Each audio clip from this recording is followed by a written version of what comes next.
Hi everybody, this is Marco from our Penance and you are listening to FANTASM Podcast. Phantasm.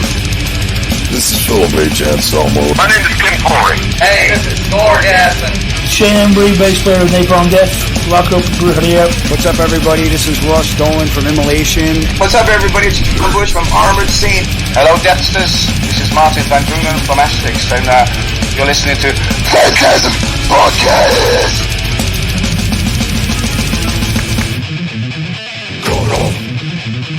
What the fuck is up, and welcome to the Phantasm Podcast. I am Corey Gorechrist. With me, as always, Dr. Vincent fucking West. How we doing? We have Marco of Our Penance on the show for you guys coming up. You can get Cast the First Stone. It's out now on Prosthetic Records from Our Penance. It's a fucking ass-ripping record from front to back. It's about as brutal as you can get, so definitely go check that shit out. I think they're on Nuclear Blast in Europe, if you're a European fan. They're on European fans, Nuclear Blast, pick up Cast. Whatever, it's metal, but it's something weird in Europe, I don't know. I apologize for not knowing that, but yeah. Good guy, Marco's great. They've covered a lot of ground on cool, the interview, and he's in your horror countries in Italy, so that was cool. And Italian Deathster, man. Hopefully, and you've seen them before. You've seen Our Penance. I've never got to see them. And there's a double dipping of them and Flesh God Apocalypse, so that was pretty cool. One night we saw Our Penance, the next night Flesh God. Don't know if they crossed paths. I don't know if we talked about that in the interview, but that's coming up later for you guys. And goddamn, what a special one we got for you guys today. Gonna go right into it, Doctor. What do we got? We have The Gate from Vestron Home Video. There is a passageway to the most evil place you can imagine. A gate behind which the demons wait to take back what was once theirs.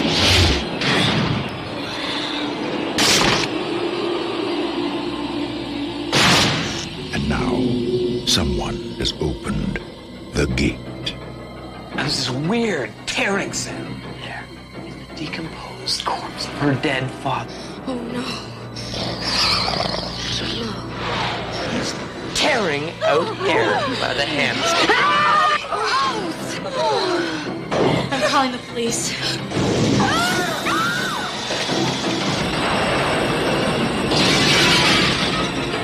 You got demons.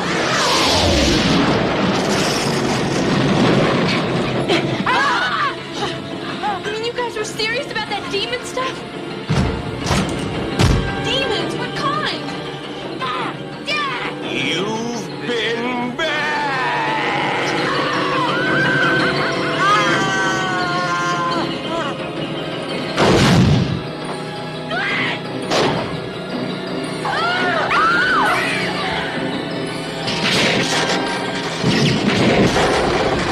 They have opened the gate.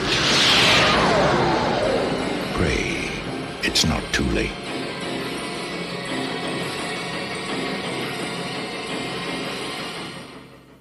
$1986. Not even we've done enough. We've buried 1986. It's such a great year for film and for music. I believe the last episode is From Beyond episode. Doctor even went as far as going into porn from 1986. I did. So we've gone well into 1986. This is Stephen Dorff's debut film. Mm-hmm. If you're not familiar with Stephen Dorff, most notably he was Frost and Blade. Yeah, first Blade movie. Yeah, it was awesome. So he's been in a ton of other stuff, but I mean that's his. Obviously, his most notable thing that he's been in, and also Daybreakers. He was in as another. Yeah, I remember that movie. Vampire movie he did. God, look at the print on this. Already amazing. This is Vestron Video, of course. This is a Lionsgate. I guess it's a sub. Well, no, Lionsgate, which is owned by Fox, decided to take all these B catalogs that they actually have licensed out to all these like ghetto companies. Because this thing looks like shit on DVD. Oh yeah, it's awful. That's why I haven't watched it since I saw it. What I'm excited about this title coming out, I'm hoping I get Trick or Treat now and The Wraith, because those are both titles that I'm pretty sure were Vestron owned. of course, Trick or Treat. That's the Gene Simmons Ozzy Osbourne movie. A lot of people have been asking about that. Overseas, they've gotten a couple of releases now that are not region free, and then I think there is one that is. I have the that's a German one. I've got it, and I've never opened it. It doesn't look that great compared to what it could look like. Yeah, apparently it looks like shit. Yeah, so, but I bought it anyway because I'm a huge fan of that movie. But yeah, it's The awesome. Wraith, man. Which, if you guys have never seen that movie, it's on Netflix currently streaming. You can watch it on there. And Charlie Sheen. And Corey still hasn't watched it. I've been trying to get him to watch it for a month and a half. It's, from what I saw of it, it was really cool. Oh, you did watch some of it? Yeah, I watched a little bit of it. It's really good. I fell asleep watching it. I mean, it's, Yeah. Well, no, it wasn't it's a bad. nostalgia piece for me. I love it. And of course, with this, automatically, the doctor hates it, but if you watch the show Stranger Things on Netflix, this is a direct. Like, they definitely took a lot out of this intro. Really? Yeah. This whole thing is, like, definitely where they got a lot of it. Yeah. That's the doctor's 2 cents straight from his anus, so. But yeah, you can, this automatically, this is from the house down. They must have, like, used the same house or something, I don't know, but I haven't seen this in a really long time. This is the first time I've watched this probably since it was on cable when I was younger. Man, I haven't watched this because I never bought the DVD because the DVD looked like shit, and then I ended up buying it anyway. I never saw it anywhere. Like, it was. Let me show you what it looks like. I think I could rent it when I was younger, but I never rented it. It was always on television. I'm going to show you what this thing looks like. This is the Wraith was the exact same way. See, the crazy thing was in the 90s when I was growing up, this was huge on television. Like, this was on all the fucking time. I just really love this movie. I guess I was around the same age as these kids were when this came out, when I saw it. So it was a very personal movie, and this, to me, felt like a kid's film, even though obviously it's not. This film's fucking nasty, but the kids were the main characters. It was like the raunchy Goonies, and I really enjoyed it, compared to the Goonies and stuff like that. So, of course, Stephen Dorff is $24.99 on eBay right now. Yeah, Blu-ray. Stephen Dorff's amazing in this film, and Louis Tripp is also amazing in this. Who I met, still looks the same, which is fucking nuts, but. Already Vestron knocks this print out of the park. God damn you. It looks fucking great. We got a Demon Spawn cat today. Toodle's asleep with Mrs. Gorechrist. We got the cat out here with us today who's opened the gate herself. So, but I mean, this looks great, the print. I mean, the other film we did for this podcast was Chopping Mall from Vestron, who famously is with our Blood Red Throne interview that went to shit. So by the time you hear this, I don't know if we would have that up or not, so I can't promise anything, but that's one of the episodes. Once we hit 200 likes, I promised we would bring a shit episode to you guys that went wrong, and I was not going to touch it or edit it. It just is what it is. There's the back of it, and there's the front of it. I remember that completely. It's like the same. It was. Artwork. You could only buy this at Best Buy. If you look at the Blu-ray case, it's got the same everything. They completely redid it the same way. It's amazing. So if you guys are owners of the DVD and you want to maybe buy the because the DVD's full frame with nothing on it. Hey, for at the time. Look, it's got a goddamn Venom patch. Yes, he does. There's also another thing. It's Corey Gorechrist when he was a kid. There's a patch that he also has from a Canadian band from fucking Toronto.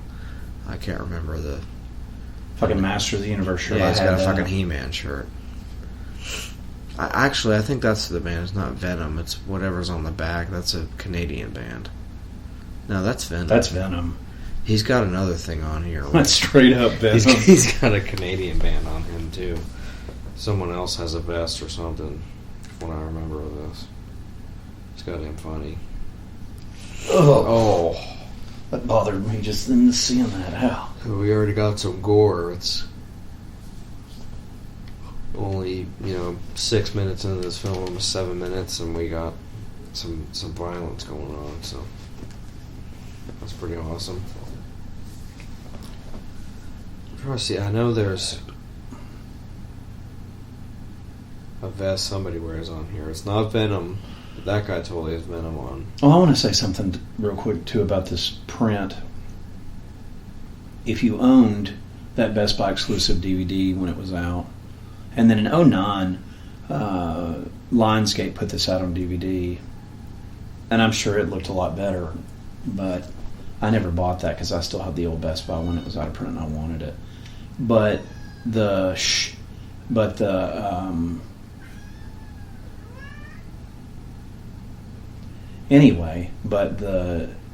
Blu-ray,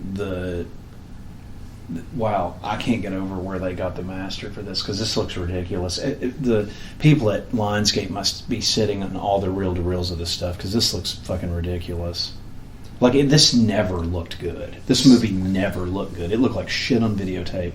It looked like shit on DVD.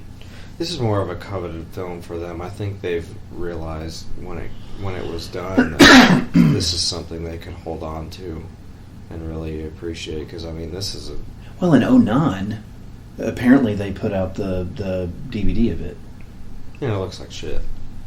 It's nicer than the DVD that I have. I'm saying, though, that they waited. They really waited to put this out. And they knew it was going to be in this kind of format, the way they really wanted it to be seen. And this has the most features you could ever want from this film if you're a fan of it. So, this is a great movie. If anybody's curious, at my age, did I have a denim jacket like him? I did, except it was actually denim. The back patch was of... This is really simple. Mortician? No, I wish. This is this is 84, 85. Possessed? No. The Creator one? No. Judas I had a Priest? Dio. Oh, a Dio. Well, yeah. It was Murray on the back of it. I don't know why that wasn't my first thought, but... That's where I was trying to go with that. But anyway, it didn't matter. I had some of that other stuff. I was listening to different stuff. And then what's funny is my Dio one. This is a true story. I've never told anybody this. I had the Dio denim jacket. My friend Frankie had one with the sleeves cut out. And I wanted his more. Like an actual vest. Yeah. I traded him my denim Dio back patch jacket. I gave him my jacket for his vest, which had Motorhead on the back. Awesome. And I don't know why, I just like the vest better, because I'm always wearing short sleeve shirts, and I don't really wear jackets a lot and stuff, and he really liked that. But anyway, that's a weird thought. And yes, there's something else we need to bring up in this episode. This is huge that everybody knows this. Stephen Dorff does have my bowl cut is returned in this film. I straight up had that bowl cut when I was really young. In 86. No, I didn't have the bowl cut in 86. So was your... I did have the bowl cut in 84, 85.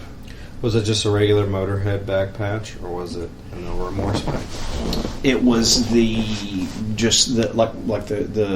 shirt. It was the Motorhead England. It was the... Okay. It was the War Pig or the You're right. Snaggletooth. Snaggletooth, yeah. Just the normal Motorhead England one. Right, yeah. Which is the and it's not that I didn't love Dio. What was cool was that on the front of that vest, he had a Dio patch. It's awesome. So I didn't really lose anything. That is the No Remorse. Another fun story for everybody out there. This also dates me, but I don't care. I'm still going to tell the story anyway. I thought it was really cool. I got to see Ozzy Osbourne and Metallica on the Master of Puppets tour. Ozzy was touring Ultimate Sin in that vest. That's 86. Yeah. When this movie was out. So. Correct. So there's your tie-in story there. So I think for the... I was very young, but I did have From Beyond thing. If you guys listen to that and you listen to this, we appreciate that. Thank you. We were talking about... I was saying that obviously Master Puppets made the list for most, for the best record of this year for 86, but I was also stating the case, that... Or the doctor had brought up that that's a rock album. It's not a metal album at that point. It was metal at the time, but if you go back and listen to it now, it's really... Well, they're considered a rock band. At this point, I would still say that's a thrash album. In 86, it was definitely a thrash album. Fuck yeah. But now, standing the test of time, if you date back to 86 till now, Metallica doesn't hold up compared to Rain and Blood or Epicus Doomicus or Turbo, any of that stuff. I mean, it just doesn't. It's more of a rock album. I mean, it is thrash for its time, but it's, I mean, when you have Rain and Blood come out in the same year, you also had a Possessed record come out that year. A lot of albums came out in 86 that were fucking awesome. I mean, I can't even get into that, but, you got that Candlemass record, you got Slayer, you got... There's a sequel to this movie called The Gate to Trespassers. Yeah. You got Obsessed by Cruelty by Sodom that came out this year. There's a 3D remake of this film that's being done right now by Alex Winter, which is... from Lost Boys. And Bill and Ted. And Bill and Ted, of course, yeah. Which is amazing. What else came out in 86? Was it Extreme Aggression that came out in 86? No. It was... I'll tell you, hold on. I was looking at something. Let's see. I believe... I got it right here. What we were just listening to came out in 86. Terrible Certainty? I'm pretty damn sure. Yeah. It was Terrible Certainty. But either way, there's great album. So many other albums were... Got Calabac on the front. Or, yeah. From Clash of the Titans. So many great defining albums came out in 86. Metallica's Master of Puppets was one of them, of course, and it influenced metal from Your favorite Dio album came out in 86? Sacred Heart. Actually, no, that's not right. It came out in 85. No, there wasn't a Dio album in 86. No, 85 was Sacred Sacred Heart. Heart. He did the touring. It was 85 and 87. He did do the touring for it in 86. Is what always gets me confused. It was Sacred Heart and Dream Evil. Correct. Dream Evil's 87. Yeah. But no, what I was going to say about this is... I love that dog in this film. Besides Einstein and Back to the Future, that dog I loved when I was little. So he reminded me of Einstein.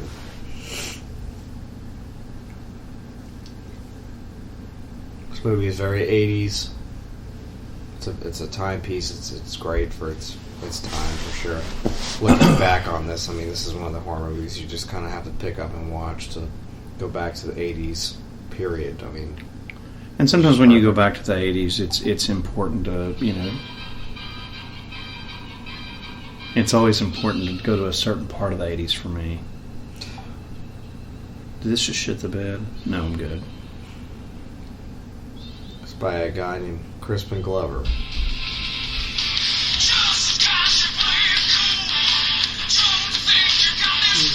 Tonight. I'm watching The Gate, so I'm feeling nostalgic. No, this is actually the doctor's ringtone when he calls me. Hang on, you call me right now on my phone. We're gonna do this. I'm not gonna have it up really loud, but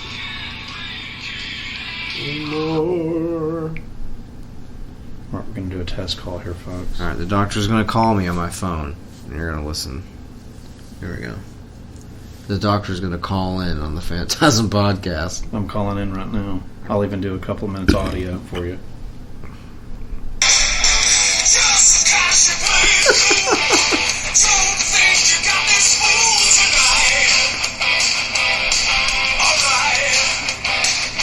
That's it. Did you answer it? Alright, I'll answer it. Here we go. Hello. Is this the Phantasm Podcast? No, this is the Phantasm Podcast. Shit.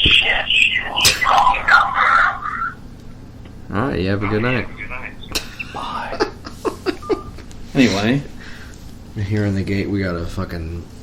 Sounds like I was calling from the gates from hell. That was... We got a smoking hole in the backyard. Wouldn't be the first time.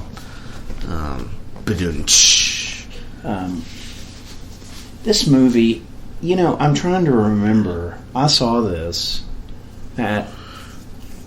What theater did I see this at? I think it was like an AMC down in Georgia.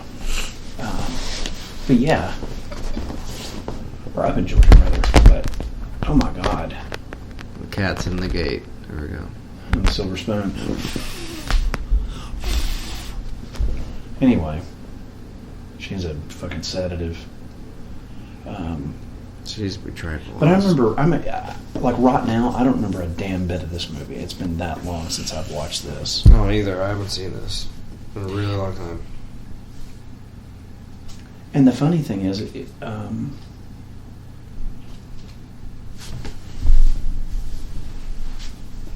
there's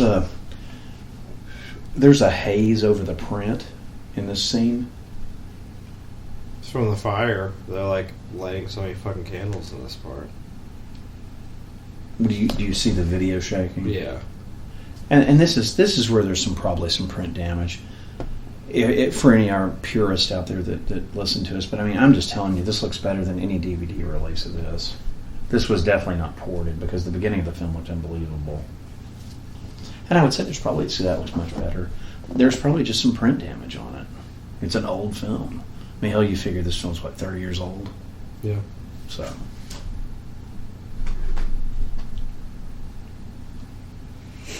Yes, Satan. She's like, Vincent, what? Yes, Satan. Anyway. I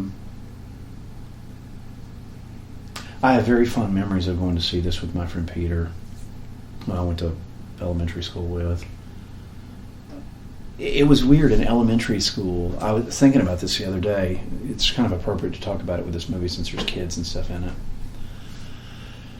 I fit in elementary school. And then everything started to kind of lean into the toilet bowl in middle school. And then by high school, everything was in the commode. As far as socially. Here's a weird thing. Is this film actually was released in 1987.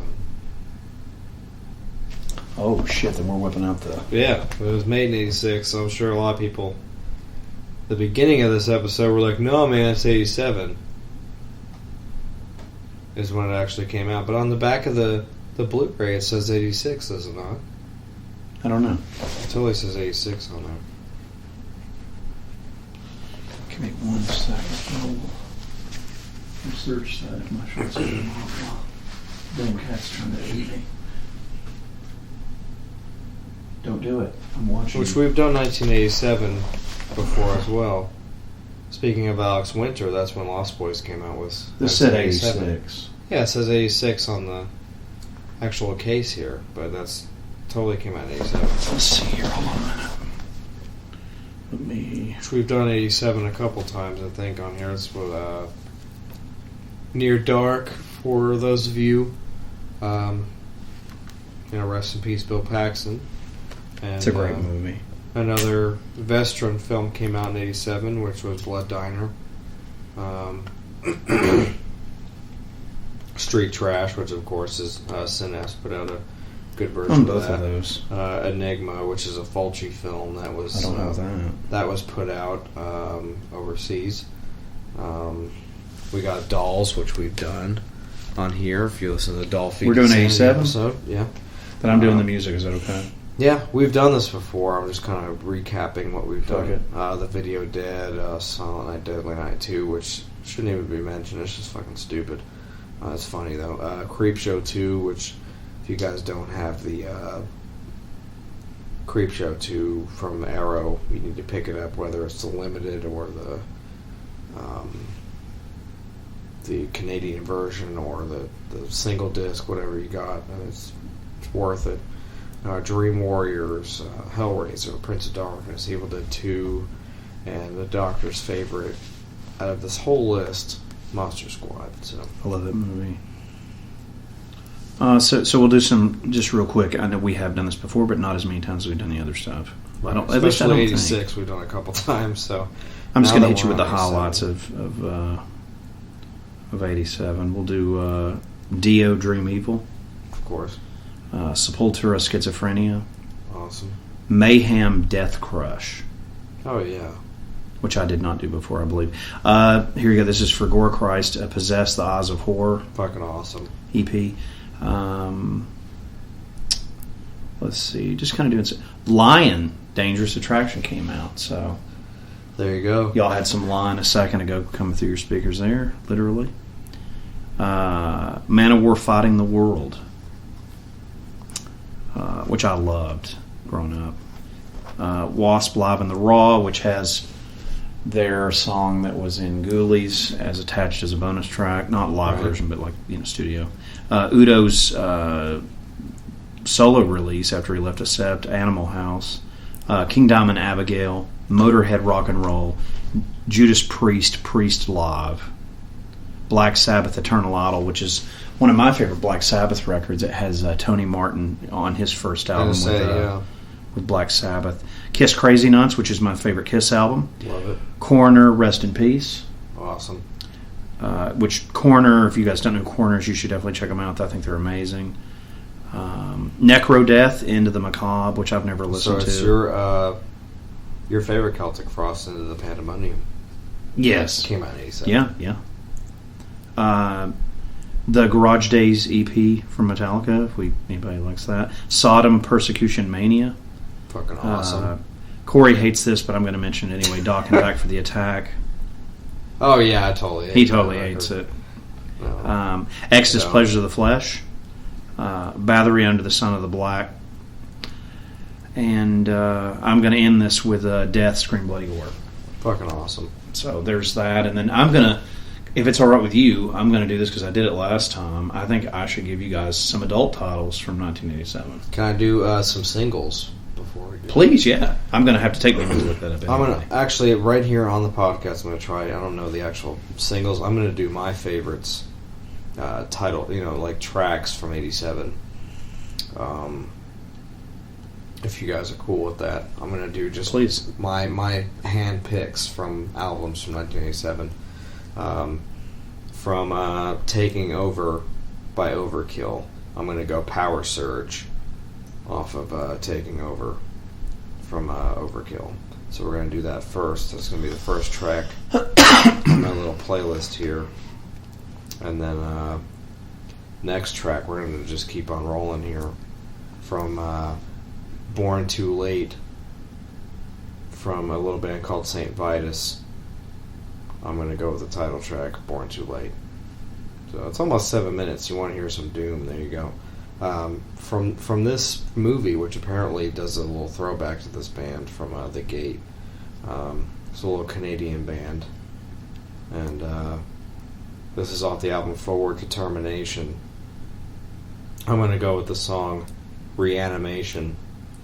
And it's by a band called Sacrifice. Awesome Canadian metal. Saw them a few years ago. Loved it. Had a great time. Yeah, it's good stuff. They do a little... apparently, the kid on here wears a vest that kind of... There's the Killer Dwarves, which is another Ontario band that they showcase, and this he's wearing the vest of now. He shows Stephen Dorff's character an album in this film, and it's a Sacrifice album, I guess. Now we're going to go to Eternal Idol by Black Sabbath, and for that I'm going to go Born to Lose.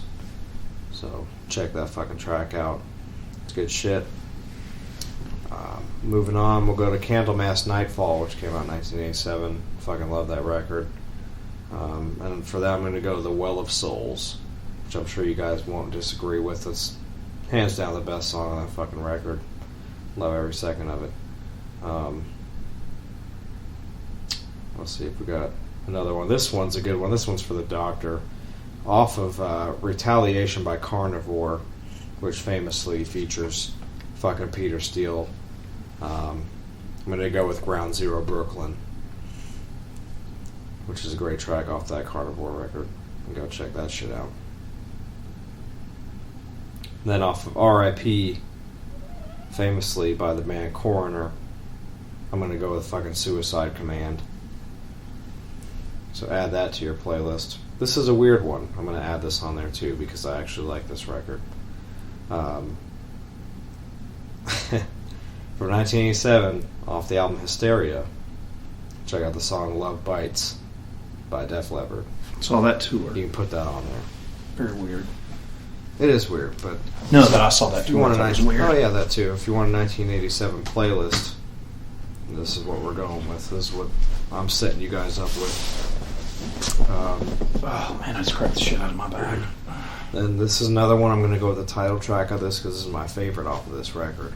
Of course, is Dream Evil by Dio off the album of the same name. Definitely put that on there. And also, from a little band called DRI off the album Crossover, you can put the song No Religion on your list. And I'm just going to keep going. I got another really good one. Off of a little CD called The Ultraviolence from Death Angel, 1987. I'm going to go with the song Evil Priest. You can have that one. Put that on your list, make a little playlist, and there you go. Also, Freely's Comet came out that year, too. Yeah, it's good. They have that song, Here You Go. Just kidding.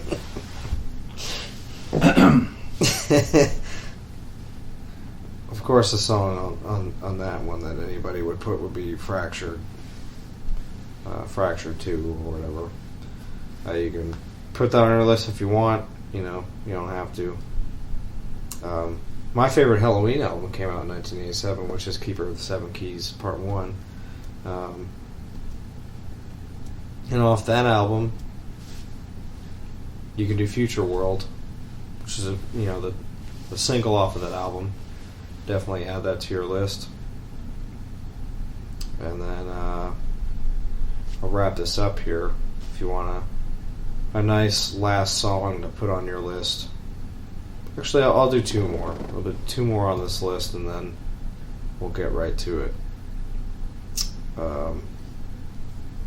Second to last song here is off of a little album called Abigail, and you put the song The Possession by King Diamond on there, which is fucking awesome. That whole album's great. It is. If you haven't heard it, I mean, just press pause and go check that out first. I don't want you to go any further with this podcast, because just why? It's just one of his best records, hands down. So definitely go check that out. And then the last song I will leave you with, only because it's only appropriate for 1987, is Eat the Rich off of Rock and Roll by fucking Motorhead. So that tops the list. I can't give you a recap of all the shit I just told you to put on there. If you want any other albums to listen to for that time, check out Ticket to Mayhem by Whiplash. Chemical Invasion by Tankard came out that year. Join the Army by Suicidal Tendencies. Also Refuge Denied by Sanctuary. So, I mean, there's a lot of stuff that came out in 1986. A lot of thrash stuff that was fucking awesome. And of course, Crazy Nights by Kiss, which I fucking love, and Priest live album. And if you want, if you want a fucking Kiss song to listen to for that, Turn on the Night's fucking awesome. Mm-hmm. Hell or High Water is fucking awesome. Mm-hmm. So yeah, so that's pretty much it. I think I've used up enough of your guys' time with those singles, but I mean, those are all really good tracks. So definitely make your little playlist that I've given you guys. So. This is real quick. This is some adult films from '87. The $1 Million Screw. A lot has improved since '86. Shaved Sinners 1. I love this one. Jane Bond meets Goldenrod. This one, and this is a real film. I'll actually verify this with you in a second. This is for one of our listeners named Wheelchair Fucker, and it was a film he requested, and it's I Was a She-Male for the FBI. Okay. That was for Wheelchair Fucker. Body Inspector. Okay, Wheelchair Fucker, that's for you. But you don't ever listen to this, so you'll never know that I made fun of you. Lust of Blackula, Shipwrecked, Barbara Dare's Rome Adventure, which like I Lust masturbated to when I was Lust younger. of Blackula sounds like a good one. We need to actually pull that Devil one. and Mr. Jones, which is fantastic. That's where he's just You've horny and actually has seen to that fuck one? everything. Oh, yeah. These old pornos are great. These are doctor. It's like jerking off in a time machine. Yeah. Strip Search, Heavenly Bodies, which is a nasty movie. I think I've actually seen that one. And then I'm going to... Who's in the Heavenly Bodies? Barbara Dare. I've seen that. Oh, yeah, it's nasty. I think that's when I had Giant VHS tits. where I was like, I don't even know how to whack off yet, but this is pretty. It's doing something for me down there. Sure.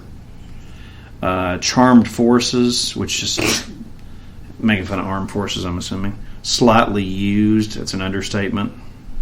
I want to live in this house that's in the gate. It's fucking awesome. I'm trying to... What's this? Cat Club, that one looks good. Also, if you're the guy from the special features... Night Games, which is a really good movie. If you're the guy from the special features on the Blood Rage... Nasty Habits Are Hard to Break. The Arrow Blu-ray where he does the locations. You also have a porn called The Gate where he watches these kids from the playground across the street. Yes, he does. That's tasteless, but it's funny. Tracy's Love Chamber. Bachelor Party, which is a total spoof of Bachelor. It's fucking awesome. Taste of White. It's interracial there. The Night Before. Oh man, that's a great. Not to be confused with the Grafenberg Girls Go Fishing. That's a nasty movie. That's a squirting. You've got a. For back then, this is very racy. A dick in the pussy and a girl with a strap-on dildo in the butt, which is pretty hot. That's called DP where I come from. Oh, it is. Taboo 5, which is a nasty movie. That movie's actually called The Gates. The Gape. The Gapes. Honey Drippers, it's a good movie. Little Shop of Horrors. Instead of... Yeah, so horrors, yeah. Horrors. People always say that. I was like, I do a horror podcast. Or like a horror podcast? Private Thighs. Capri Vacation. Yes, ma'am. Dangerous When Wet. Now, that was a classic when I was a kid. That's a fucking Amberlin squirting fest. Yeah. I like to pull these occasionally. If I can find a torrent of them that's actually seating enough, you watch these. They're fun. You pull it and then you pull it. Yep. Oh, here it is. Look, this is a Sacrifice record. See it? That's crazy. Yeah, that's awesome. This is a goddamn Canadian. Splash Dance, which obviously Flash Dance. It was a goddamn Canadian horror movie. Best of awesome. Paisha Lee, which that chick was nasty. Thanks for the Mammaries. It's a mammogram. Thanks for the mammograms. The Adulteress, which is a nasty movie. So that record they Mischief showed, Maker. I guess, was Forward to Termination. Oh man, does it get any better than this? I'm actually going to end with that one. That I can't top that. Night Shift Nurses 1, which is a nasty movie. Awesome. Critical Positions, which is a nasty movie. It's got Ron Jeremy's big dick in it. His fucking horse calling. Yeah. Talk Dirty to Me One More Time. That's got what's his name? But nothing Tommy tops Lee's this horse title. song. This is the best title of a movie. Did I say Critical Positions? Because that's just funny. That's the one you just said. Yeah. Okay, well this is the best I've seen all night.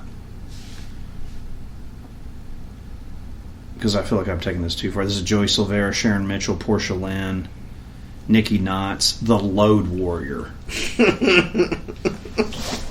Now that is awesome. And if Peter North is in it, that literally is the Load Warrior. If you're not familiar with him, he can shoot a gallon of cum out of his dick. You know, I will give Jeremy from Broken Hope all the credit in the world. They got Peter North to endorse Omen of Disease. What? Yeah, you've never seen that video?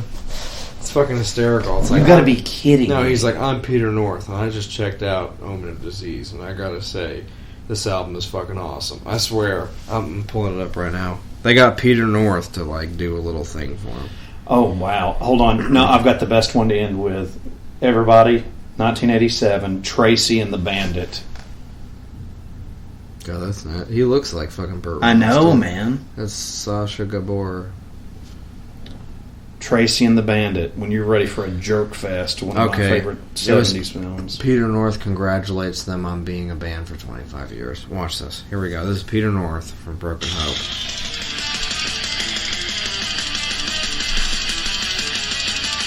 Right. Hi, I'm Peter North, and I want to congratulate Broken Hope on 25-year anniversary. Congratulations. Jesus, fucking awesome. Be like, hey Pete, hey Jeremy, can we get Peter on there with you? You can do a band interview. Just now, I'm going to say something here. Hopefully, Jeremy will never hear this. This is the truth. A lot of people don't know this. I know this because my cousin's gay. Peter North started out as a gay porn star, so I would have never had him endorse my band. Just my opinion. I'm not that open-minded. But yeah, his name was Todd Ramsey when he was a gay porn star. It's the truth. Rams him. I will show you. I'm dead serious. Man, I'll let him endorse little fun fact. I'll let him endorse my band if he was gay. I don't care. It's weird to have a gay porn star endorse your band to me, but... Not really. Nobody's really done that. Who does raunchy gay porn? Whatever. There's not much you can do with gay porn compared to straight porn, I guess.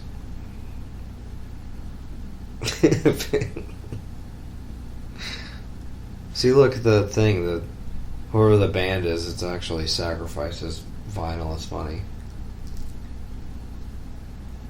May they burn in the fires of their own damnation. So really, a lot of black metal bands drew their lyrics from this fucking dialogue from this film. Be gone, be gone, be gone. Thou art hideous, filth-eating, unspeakable. What the hell are you doing? It's just funny. That girl looks familiar to me. This movie's got a really good dialogue. It's just corny, but it's... I don't know, it's just really good. The writing for this is really awesome. It's not cheesy to where it's distasteful, but they're trying to throw this demon back into hell from this goddamn sacrifice record. It's hysterical. I mean, it's not supposed to be sacrificed in the movie, but it's just kind of funny. What's funny is that damn thing looks like a fucking street song. Oh, son of a bitch. You guys are weird.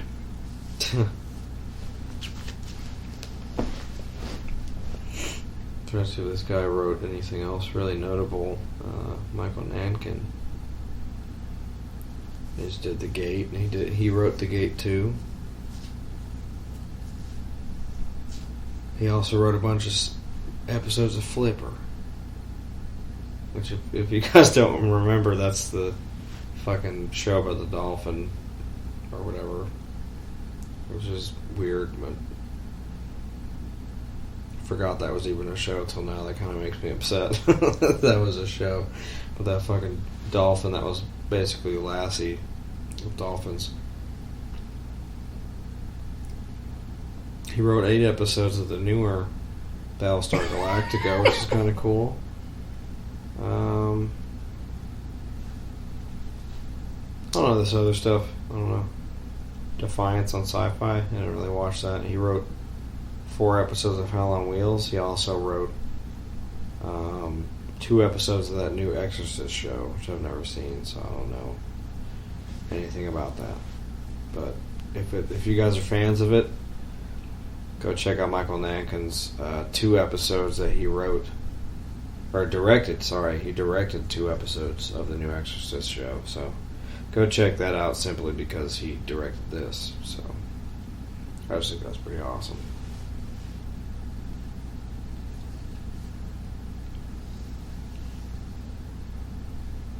Oh, penis.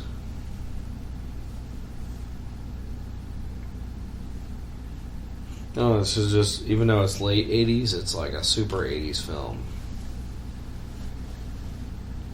Love the outfits of it. The characters are like really quirky and just kind of cheesy, but this movie isn't cheesy to where it's like supposed to be cheesy. It's actually just a good movie. It's just very solid, especially when you're a kid. You kind of relate to these kids just being goofy and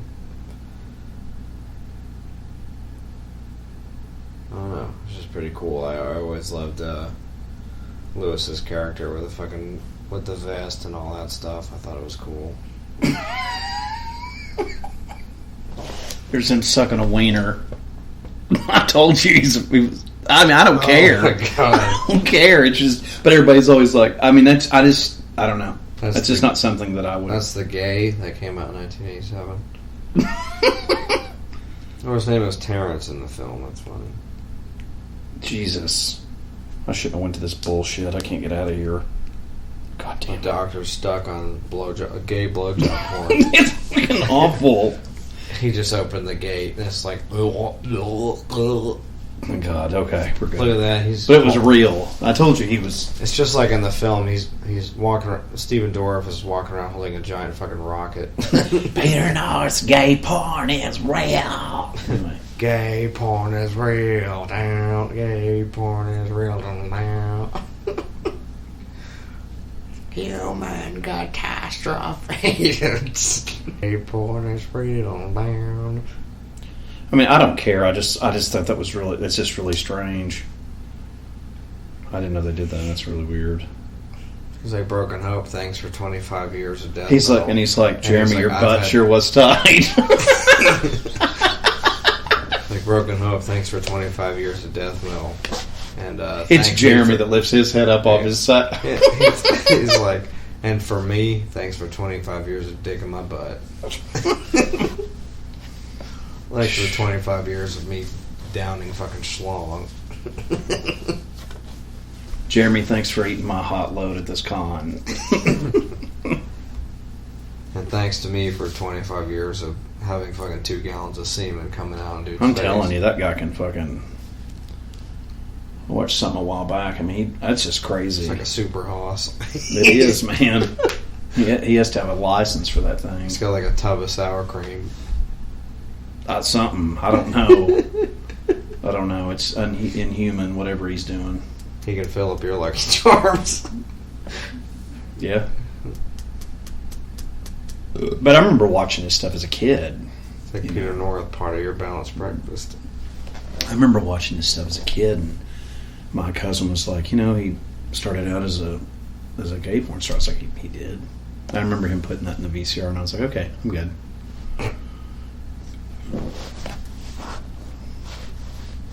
So whatever, I don't care what people do, but you learned something tonight on watching The Gate that Jeremy from Broken Hope's gay. So that's and I'm gonna make Corey's job bag as we edit this out, but it's still funny right now. I don't know why that's funny. North and the midget. The midget goes north. Hobbit to the north. The part's always gross with the fucking bugs on his window. Oh yeah, I totally agree with you. It's nasty. And that's some really bad CGI, kids. It's alright. Yeah. If you guys are listening, this is the time where our clocks would set back, and it's actually 3 right now. Never even saw 2 o'clock. It was just like 3 now. I know, and I was actually looking at mine. It was like 1:49, and then now it's 3 o'clock. So there was no time in between. It was just unless you look at your oven, it still says 2. Does it? Yeah, it should. Yeah. God damn! I wish it was 2 right now. This is run the whole night, didn't it? Yeah, it's like the only night I have to be up. Like I'm actually up, and I don't have to go to sleep. It's like your clock goes forward, so you lose an hour. We're doing all right. This is about over. Yeah. It's just weird it's about over. This film's not that long. 83 minutes. It's crazy. Yeah, we're already like halfway the through dog's the film. toast. It's not even an hour and a half. God, he's jacked. Yeah, that's the thing about horror. I mean, anything, you don't really see animals get killed. I mean, obviously it's not real, but... Except in The Gate. Yep. In The Gate, he's fucking fried and dead and bloody. And I don't want to see that. That's very sad, but it's wrong. I don't want to talk about this long because that actually freaks me out. I'll tell you the goriest thing I've ever seen where a dog was killed. The Fly 2. Oh, where he comes out like a... They try to feed him with that plate, and he's like... Oh my Lord! That haunted me when I was little. Oh, it's awful. It's the only thing I remember from that. Because it's all. Oh my God! That and the scene kind of looks like Dawn of the Dead with all the boxes and stuff at the end, and he turns into that fly. The Fly 2 is more of like a slasher because he turns into the Fly so early, and he starts killing people as the Fly. And the Jeff Goldblum one, he's not really. The Cronenberg one, he's not. He's the Fly. Oh my God. He just turned his dad into fucking soup. That was fucking disgusting. I don't even know what's going on anymore. This film just turns into fucking gory muck. I don't even know. We'll actually rewind this. We're going from... Stephen Dorff is from Atlanta, Georgia. Awesome. Which me and the doctor frequent from Florida. We go there pretty often. He's Jewish. Yes, he is. And we're going. He's actually Corey's older brother. Yeah. We're going straight back to this. Hang on, we're at 46 minutes, 46 seconds. I think we're going to go back to 47 minutes, 20 seconds. Look at this. Watch. Ooh. God, that's Taco Rancho. Turns him into fucking pus. God damn it. Yeah, that's it. And then the head turns into fucking pizza, like a supreme pizza. That's really disgusting. I'm going to look this up. This is interesting. So yeah, guys, now we're back at our normally scheduled program. We're at 47 minutes, 52 seconds. So that's where we're back at right now. I'm going to see if I can find this. I got something to share with you guys that goes right along with this movie. The kids were trapped in the house. That neon windbreaker is not working out for this chick here. It's just too much. This Blu-ray is popping, though. It looks really good. Fun. Her outfit's just too much for me.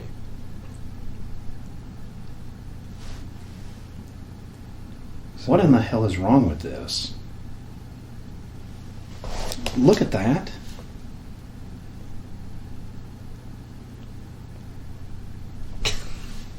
Almost a fucked up. What is that? Is that really Kelly Rowan that's in this? That's insane.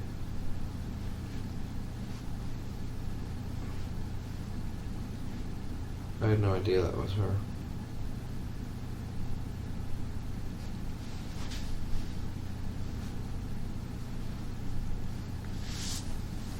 Kelly Rowan's in this fucking film that plays Lori.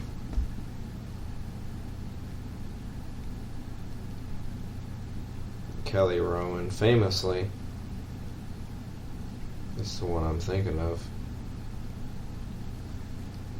Let's see.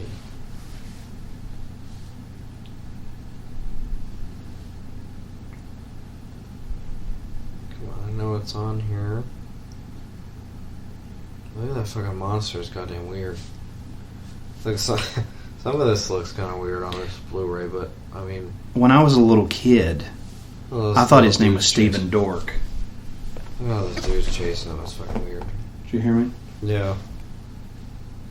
This is not who I was thinking of. Yeah, whatever.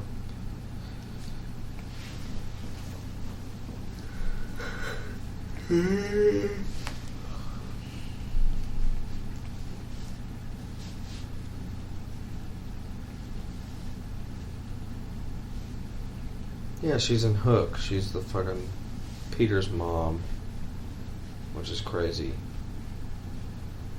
I guess that's who I was thinking of.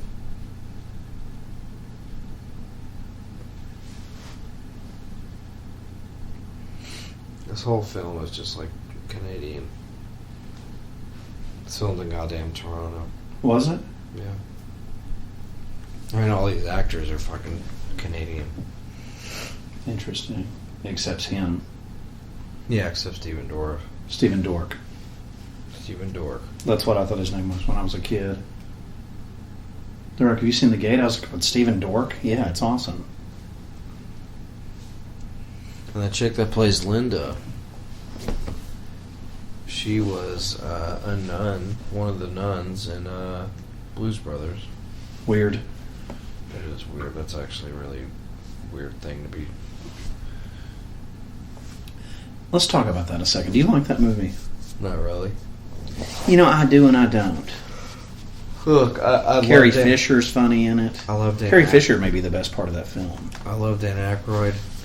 Never been a fan of John Belushi. Yeah. Honestly, glad that I'm not glad that he died. That's fucked up. But I'm glad that he wasn't able to be in Ghostbusters. Unfortunate that Bill Murray was the role of Peter Venkman instead of John Belushi. I think that would have just not been as funny. The movie wouldn't have been as good. Bill Murray makes that film. Hey, look, it says Sacrifice on that fucking record. Is that a real band? Yes, Sacrifice. See, they just kind of fuck with it, but that's just they're Sacrifice is from fucking Toronto, so they're obviously throwing them. I'm not familiar with them. They're a thrash band from there. They're pretty awesome from the '80s. Just not familiar with them. I thought they were pretty good. I didn't really hear them until I saw them live, and I really liked them. At Merlin. Yeah, I saw them at the Doctor's favorite festival, Merlin. So, this is that's appropriate. It's courtesy of the Gore Grice from the Doctor, vicariously through me. And you got Satan's over here. She's Kitty is real. Lord, she's about time. She's actually taking a chill pill for a little bit. And when I gotta go take a piss, she's gonna be like,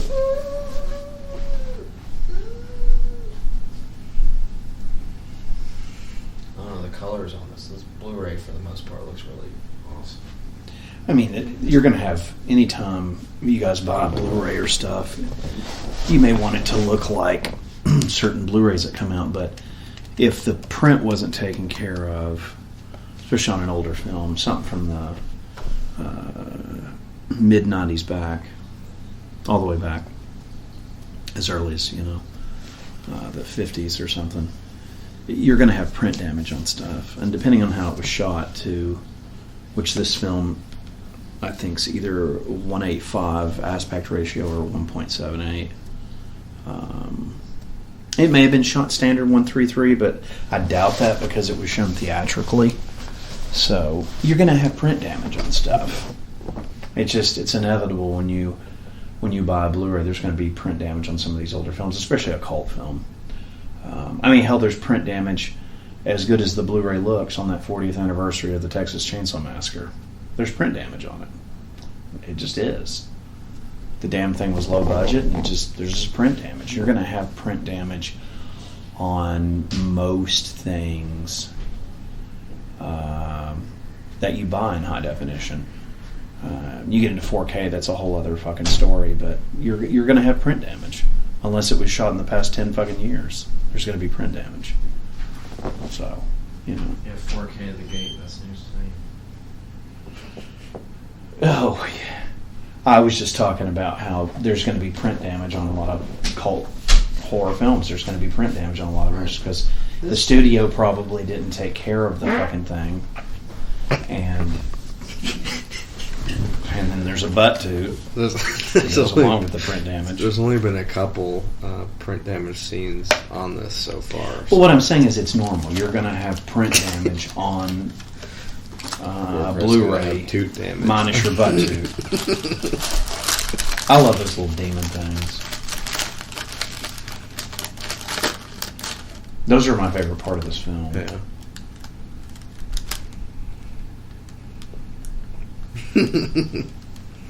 I would love to have one of those that's my cat, until they bite my fucking kneecap off. He had a slick of his face right there for honest. That's amazing. Where he's like, ooh.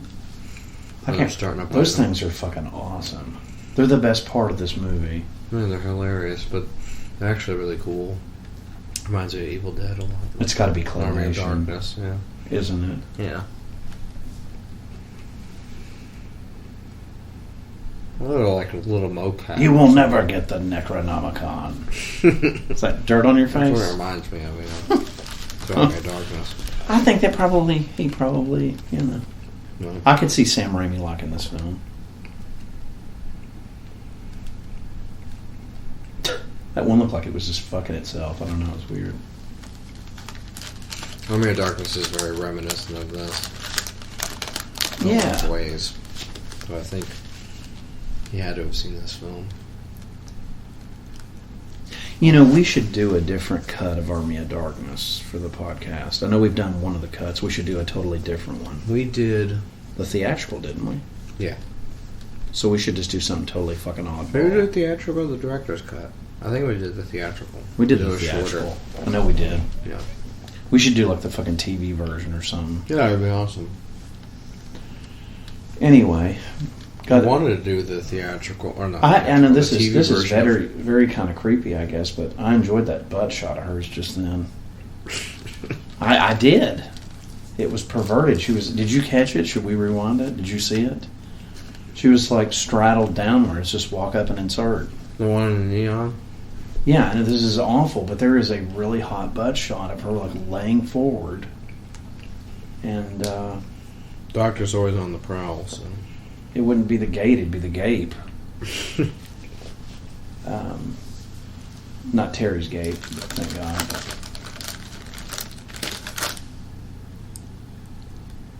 Did you see it? She was like leaned into the hole with her just rump and legs. It's like, wow, that's my perfect scenario. Your torso's laying into the gate of hell, and I'm inside your rectum. I mean, she's really like 20-something, realistically. Okay, then that's not bad then. I don't feel bad about it. I'm like, have you ever tasted a beer before? And we're in Canada. Would you like some Canadian sausage?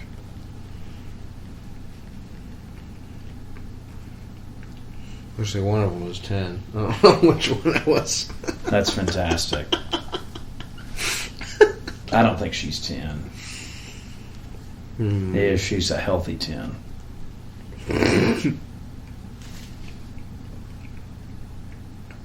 That's one of those where I'm like, don't tell Mom and Daddy. Yeah.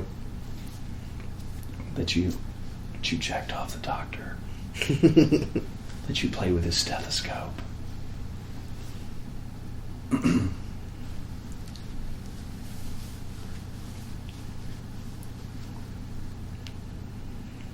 You checked your heart rate.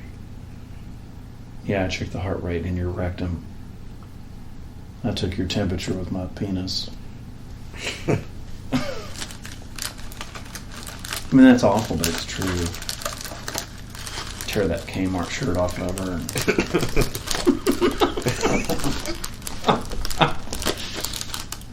And pull down her fundaroos and chow down. I'd have an early lunch. Or a late dinner. And then she'd have dinner. I'm eating your butt out. Exactly. But yeah, so don't forget we got Marco of Our Penance coming up for you guys. So definitely stick around. You can also find it on our YouTube page if you guys want to skip right ahead to the meat of the order. Then we don't. That's why it's there for you guys. So another option. Yeah, so definitely get on that. Unless we thank you guys also for sticking around. So thank you. Here's you a funny story. You want to leave this in here? You can. You can't. It's nothing. It's just the truth. There's this girl that I've been wanting to hook up with that Gorkros knows, and I just had this funny envisionment of him and his wife waking up, and I'm having my butt eaten, like sprawled out. Whereas most people you would think would walk out and the girl's getting eaten up, but I've already done that. I'm getting eaten out before I pork. Holy shit! Anyway, one of them on here, I can't tell which one it is. Is it the one I want to fuck? Hopefully the one you want to fuck is not who this is, because she was like 10 when this was filmed. There's no way she's 10. There's no way. It's the other one. Her. Okay. Right there. You recognize her? Right there. That's goddamn April from Eastbound and Down. Are you kidding me? Where he's like... No. Not April, but the, his fucking... His Dustin's wife, his brother's wife. That's her right there, with the purple hair. It is. There's Jennifer Irwin. She's 10 in this film. That's crazy. Yeah, that's not who I was trying to find. He was like, "Don't look at me with those doe eyes, you church bitch." That's her. Oh, that's great. Yeah. That's insane. I was looking at her and I was like, that's totally who that is. That's amazing. Well, good, because that other one needs to empty my sack. That's Jennifer Irwin. I mean, she's not like super hot, but she's kind of gross and mannish, but... She's a Canadian actress. This is pretty cool. I wonder if Stephen Dork put his dork in her. Wonder if she jacked out his young load on the set of the gate. She emptied his blade beef. His pre-blade beef. His frost beef. I'm pretty sure it was his name in the movie. God, that old TV, man. That's where you had the box and you had to go like this. You had to press the different things and you had to scroll it and then click those again. I mean, when cable first came out, it was the shit. It was like the coolest thing in the world. Okay, I'm pretty sure the one you want to pork is like 15 in this film. It's fine. It's alright. They look older. I guess. We have any teenage female listeners, Dr. West is always available to do house calls. If you feel like there's something wrong and you're lonely, just get on Meet Me and look for Vincent West, Florida, and put that you're 21, even though you're not. He likes long walks on the beach and long strokes through your butt crack and studying and tutoring. He also likes tethering.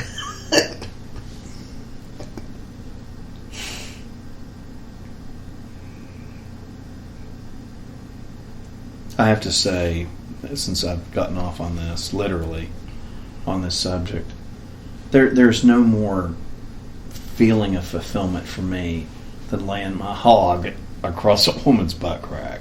It's hot dogging. It's an absolute pleasure to make a human hot dog. You put chili on it too? No chili, but I like to lay it across there and then give it some mayonnaise.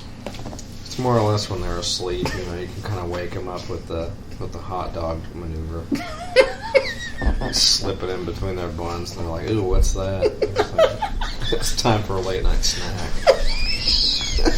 I boiled some Franks.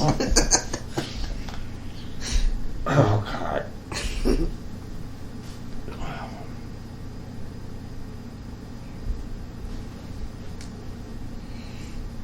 Come on, Glenn. Is that their dad? Yeah. Well, and he like fucking was just fucking eyes out earlier, I guess. Oh man, that was cool as shit. Did you see that? Yeah. You did see it? Because that was amazing. Oh, these little bastards show up. I love those things. I want a toy of that. If you have anybody out there that can make me one of the claymation demons from this film, I want it. And I'll reward you by coming to your home and having nasty sex with either your sister, wife, or a potential child. Or all three. Yeah. I'll make a human hot dog with my Canadian sausage. I prefer white buns. I don't like that whole wheat shit. I can't do it. The honey wheat.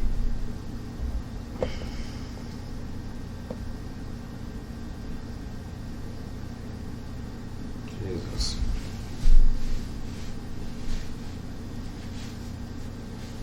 Oh, that's weird. It's like kids possessed now, the dorky kid. I think so. Dorks are always fucking shit up for everybody. Oh, look, it's a demon glory hole. Did you see it?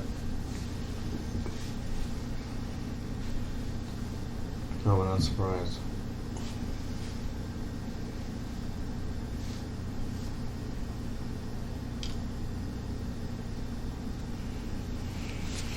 They're stabbing a kid in the eyeball with an action. With a fucking Barbie doll.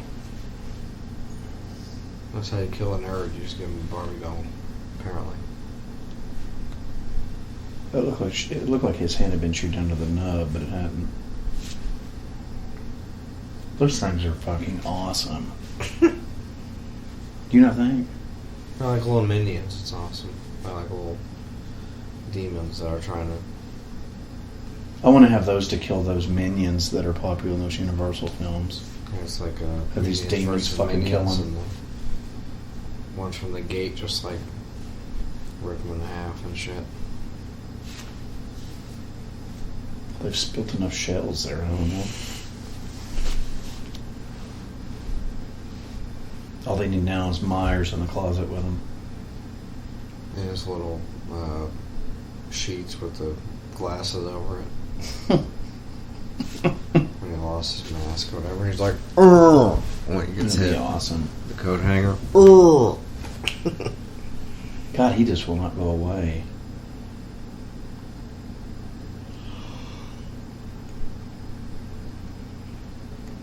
It looks like old man Farmer Brown. Well, he's going for some foot action. He's like, "I'm gonna get you." He's like, "I'm gonna smell your feet." I guess the doctor. Steven's like, "Stop, she already whacked off my dork."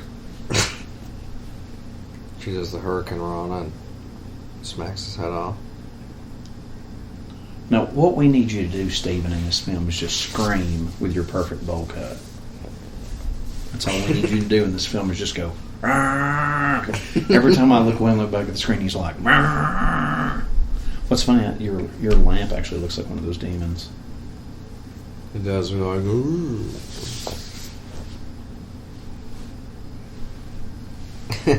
Scream into your bowl cut. It's true. Now, what would make this film even better to me is if he made a hot dog in her butt cheeks while he had his bowl cut chilling. In other words, Steven gave her his dork. He made a dork hot dog in her Canadian buns. Up her Great White North. Yeah, man.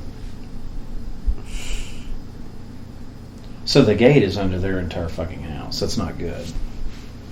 Man, I haven't seen this in forever. It's so cool. Yeah, it's like you're kind of fucked if that's your whole house. You might as well move out, you know. It's, you know, you could recommend this movie to people, maybe like the Poltergeist films, or even if they're curious about what it's like, or Amityville, yeah. Definitely. Or The Exorcist, kind of. I mean, you know. And to go along with the theme of Amityville 2, I would definitely smell that girl's young panties. It'd be something I would definitely do. And if I was in control of all the menu things, I'd have those demon things whack me off. I'd have them stroke the Great White North. Which would make Stephen Dork the cuckold. Yeah, he'd just be whacking it. His little frost nub.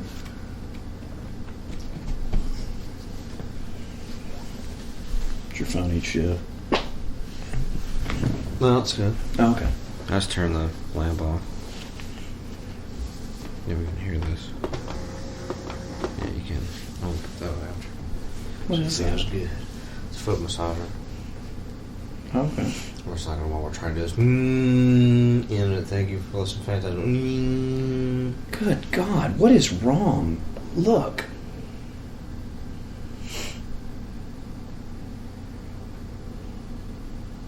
3320. I don't know. You should tell her to turn her phone off, turn it back on. That's what that means. It's sending messages like 100 times. Is that my end? No, it's on her end. That's what I'm saying. Tell her to turn her phone off and turn it back on. Because normally, when that's happening on someone else's phone, they don't know. They can't see that. That's happening like her connection to your phone. Or it's happening like 100 times. She won't notice that on her end. Well, the little minion's getting bigger. He's a giant fucking pumpkin head. That's what he looks like. That's fucking awesome. It's a nice claymation here. It looks like, I don't know, it looks really cool. It looks like something off, as we said earlier, like Clash of Titans or Sinbad or something. It's just a badass monster. It's pretty cool. So, what's Steven Dorff gonna do now? After all this fucking time. What are you gonna do, Glenn? What you gonna do, Glenn? Terry's dead. He's a fucking typical dead nerd. Got no women to impress anymore, so might as well figure out how to beat this fucking monster. And again, even down to this last bit here, I mean, we got about 10 minutes left. I mean, the print looks amazing. There's only maybe a couple spots where it's kind of splotchy. Or... Is it fucking him? Sorry, it was pulsating. I want to see his demon dick. Yeah. He shows Brad Dorff his dork. Yeah. Print looks great. It hasn't changed since. I mean, there's only maybe one tiny little moment where it's splotchy or kind of grainy. But other than that, I mean, it looks really good all the way through. The lighting looks really good. It's very vibrant in some scenes. Your phone on? Mm-hmm. Text me, and let me see if I get 100 texts from you. It has to be her. That's what I'm saying. I think she just needs to turn her phone off. Because you'll never... Every time I've had it happen, like, somebody will have to text me and be like, hey, man, what's going on? And then I'll have to turn it off, turn it back on.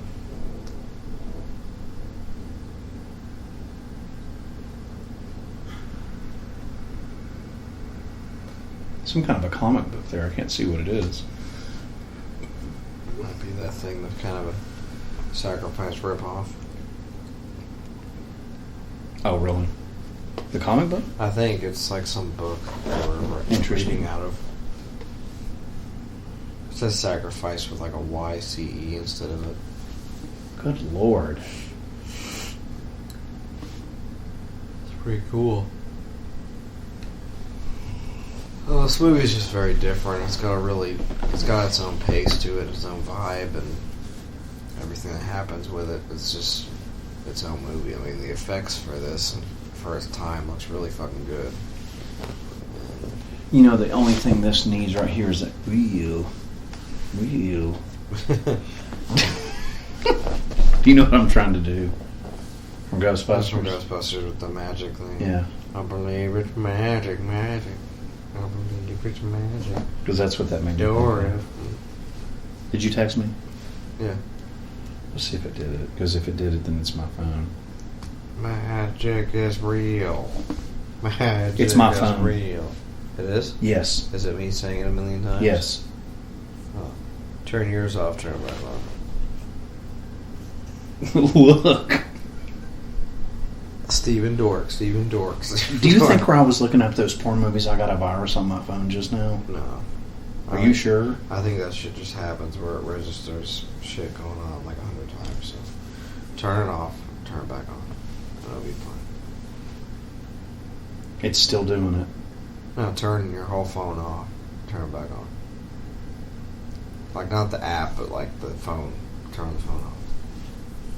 Once you reset it, it'll be fine. It may have been on just too long. I don't know. What, my phone? Yeah. Oh, man. He stabbed the palm of his hand. Oh, to get rid of it? It's got that fucking eye in it, and it fucks everything up for the gate, so. Best place to hide. Even with a tornado or something, you know, just hide under your bed and not in a concrete area like your basement, you know. Just hide under your bed, you'll be fine. That's what the 80s has to tell everybody.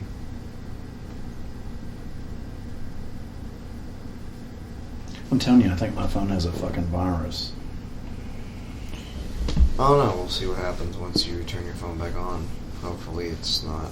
I can't believe I got a virus that quick from going to one porn site. You looked at Peter North fucking swallowing that hog, and then it turned into your phone just... Can it do it that quick? I don't think so. Like I said, sometimes phones... I think one of my old phones did that, and I just turned it off, turned it back on, it was fine. I think it's just more of like a visual registry issue, because... I don't think it's actually doing that. I just think it's your phone's being weird, because I've had that happen with a phone before, but it didn't actually, like, if I asked the person, they weren't like, no, it didn't say on mine, it said 100 times, because it didn't on mine just now. It just shows it on yours that it happened 100 times, where it was like, Steven's dork, Steven's dork. It's doing it still. Steven's whale dick. It's still doing it. Well, let me try to send you something again. See what it says. No, it's still doing it's what I'm saying. I turned the phone off and turned it back on. Now I'm getting Julia's message over and over again. Look.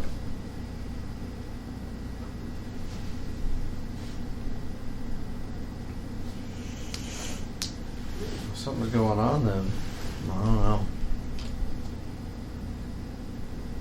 You look up that swallowed hog and then now your phone's fucked up. I have no idea. I can't get rid of it. I just texted you to do it again. But this is her thing. Like, I can't even delete the conversation to get it to stop. Did mine come up? I can't get hers to stop doing this. This is bad. Did mine come on there? Is mine okay? Yes, it's doing the same thing. I put penis and it came out 4 times. Yes. I don't know. Happy birthday, AI.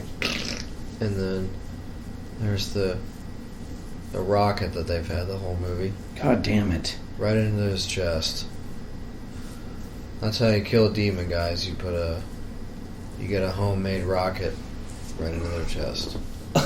It will not stop doing it. This part's really goofy, but I mean, it's awesome. I mean, look, this is a movie where realistically, if you're a kid, you'd love this film. And I love it as an adult. You know, but more specifically... Look, I mean, I've deleted the conversation like 3 times and it just keeps doing it. He's going penis. I'm serious. Who's my picture? You know what that is. I forgot what it was. I tell you what. It is him? Yeah. It's Jasper from... Yeah, your name's Corey Blind Jasper Date. in my phone. It's to tell you what. That right there is the magic part. I believe it's magic. Magic. I believe it's magic. Magic.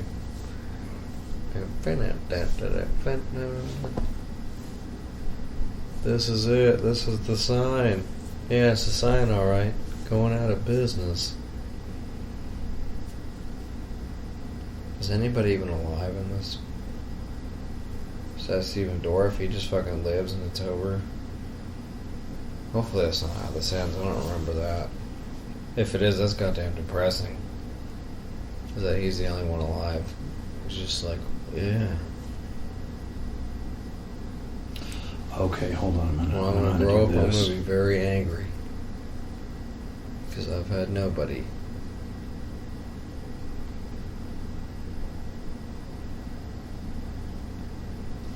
I don't remember if he's like the only kid that survived all that bullshit. From the looks of this right now, he is.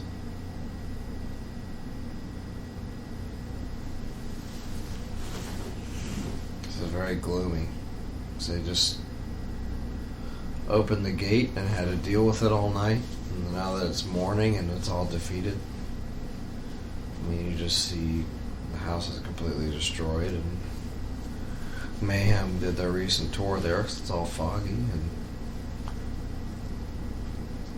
well, there's a dog that Angus lived, so that's good.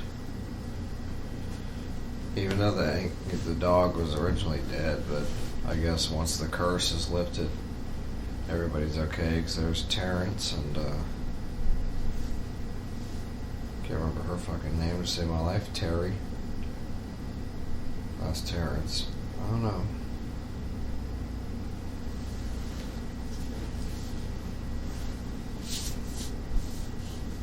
I guess it's Al is her name.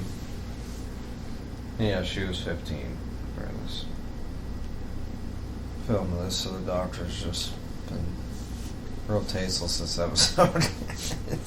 Have I been? Yeah, a little bit. That's okay. I don't care. I wasn't trying to be. That's just how we roll on here, so.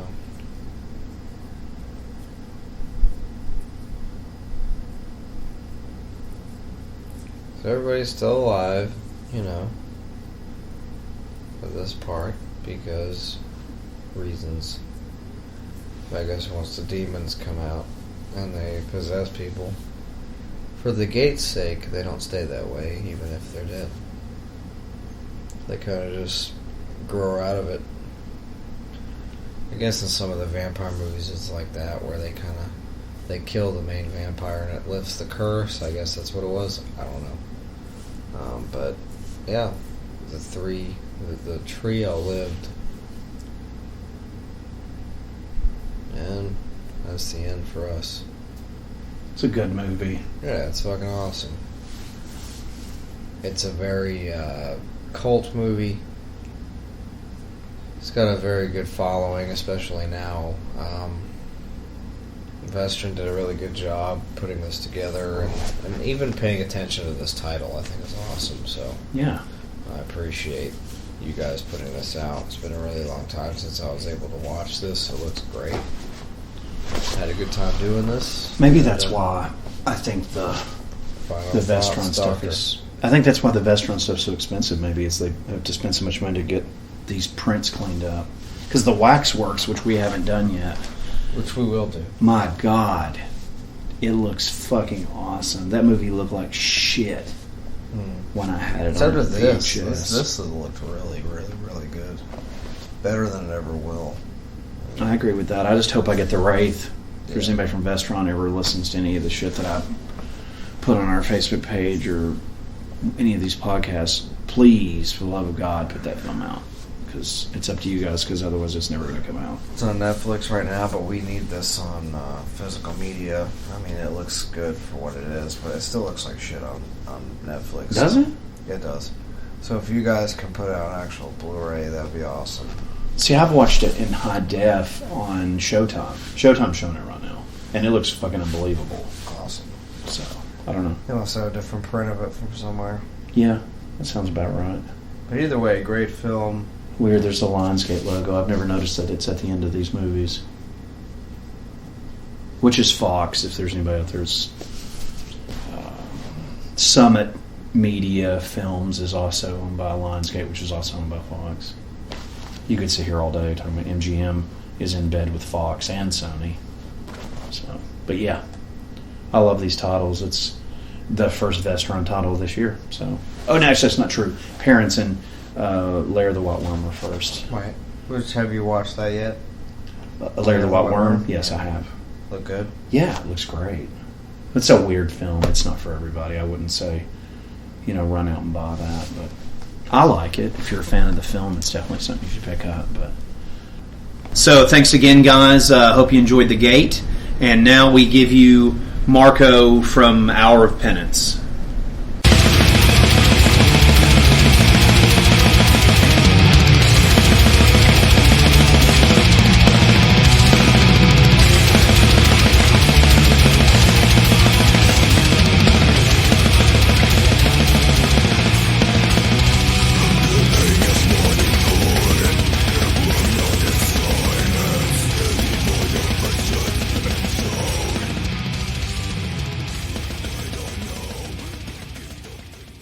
Corey Gorecrest here, Dr. Vincent West, Phantasm Podcast. We have the honor of speaking with Marco of Hour of Fucking Penance. How you doing, man?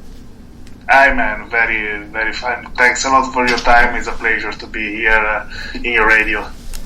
Cool, man. We are happy to have you on. And I guess we'll start with, if you talk a little bit about how you joined Hour of Penance.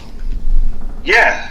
I joined the band more or less 4 years ago. And, I know the other guys from many years before, especially Giulio, the guitar player, because Rome is a very small town, so we know everybody, each other. And I was talking to him, and they had some problem with the previous bass player during a tour that they did in the US, and so he wrote to me and say, hey, we have some problem with the bass player, are you interested to join the band? Say yes, of course I am. And yes, now it's 4 years together with the guys.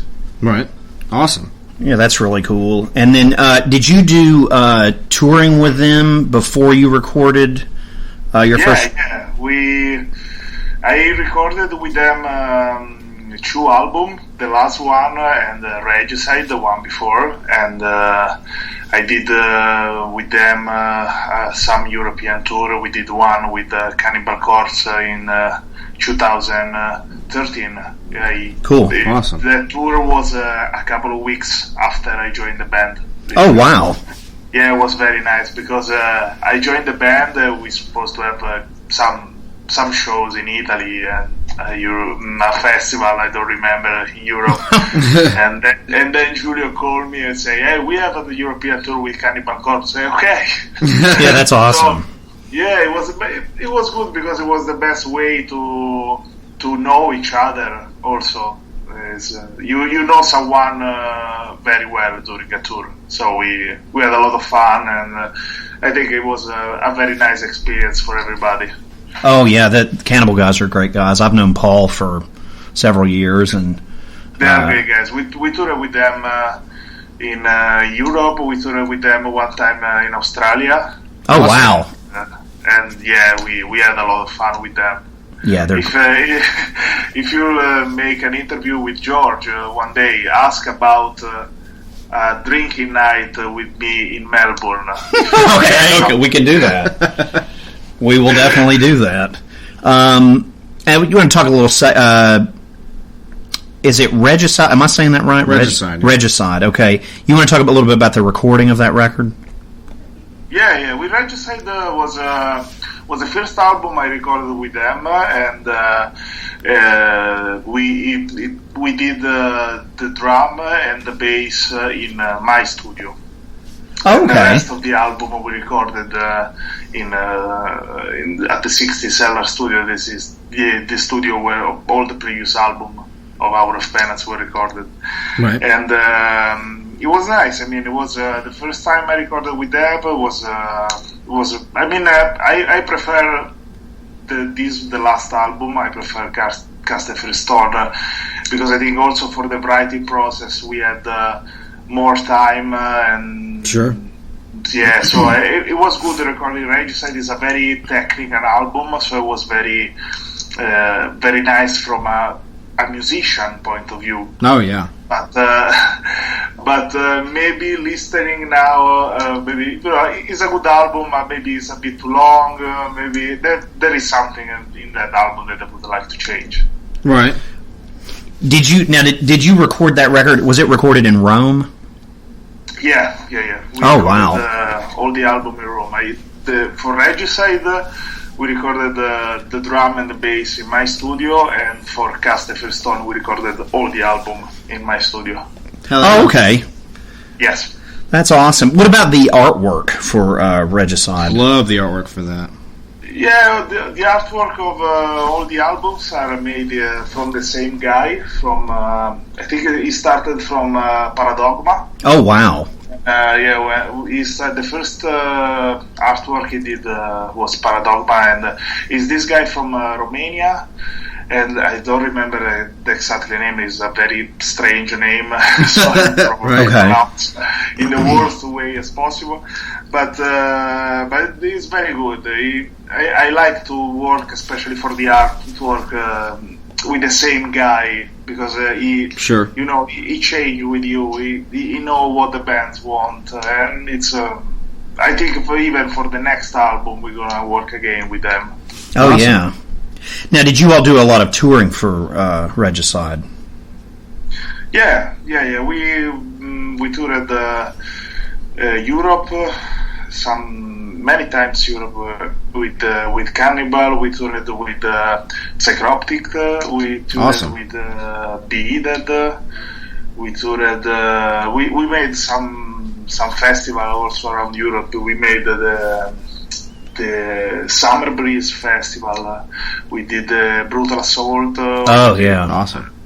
Yeah, it was a very good promotion, and I really hope, even for Cast the First Stone, the new album, I hope to do the same. We toured twice in Australia. One time with Cannibal Corpse, one time with Behemoth. And, cool! Man, that's crazy. Yeah, it was very good. For the new album, we have more festivals than touring, because it's very difficult now to find a very good tour.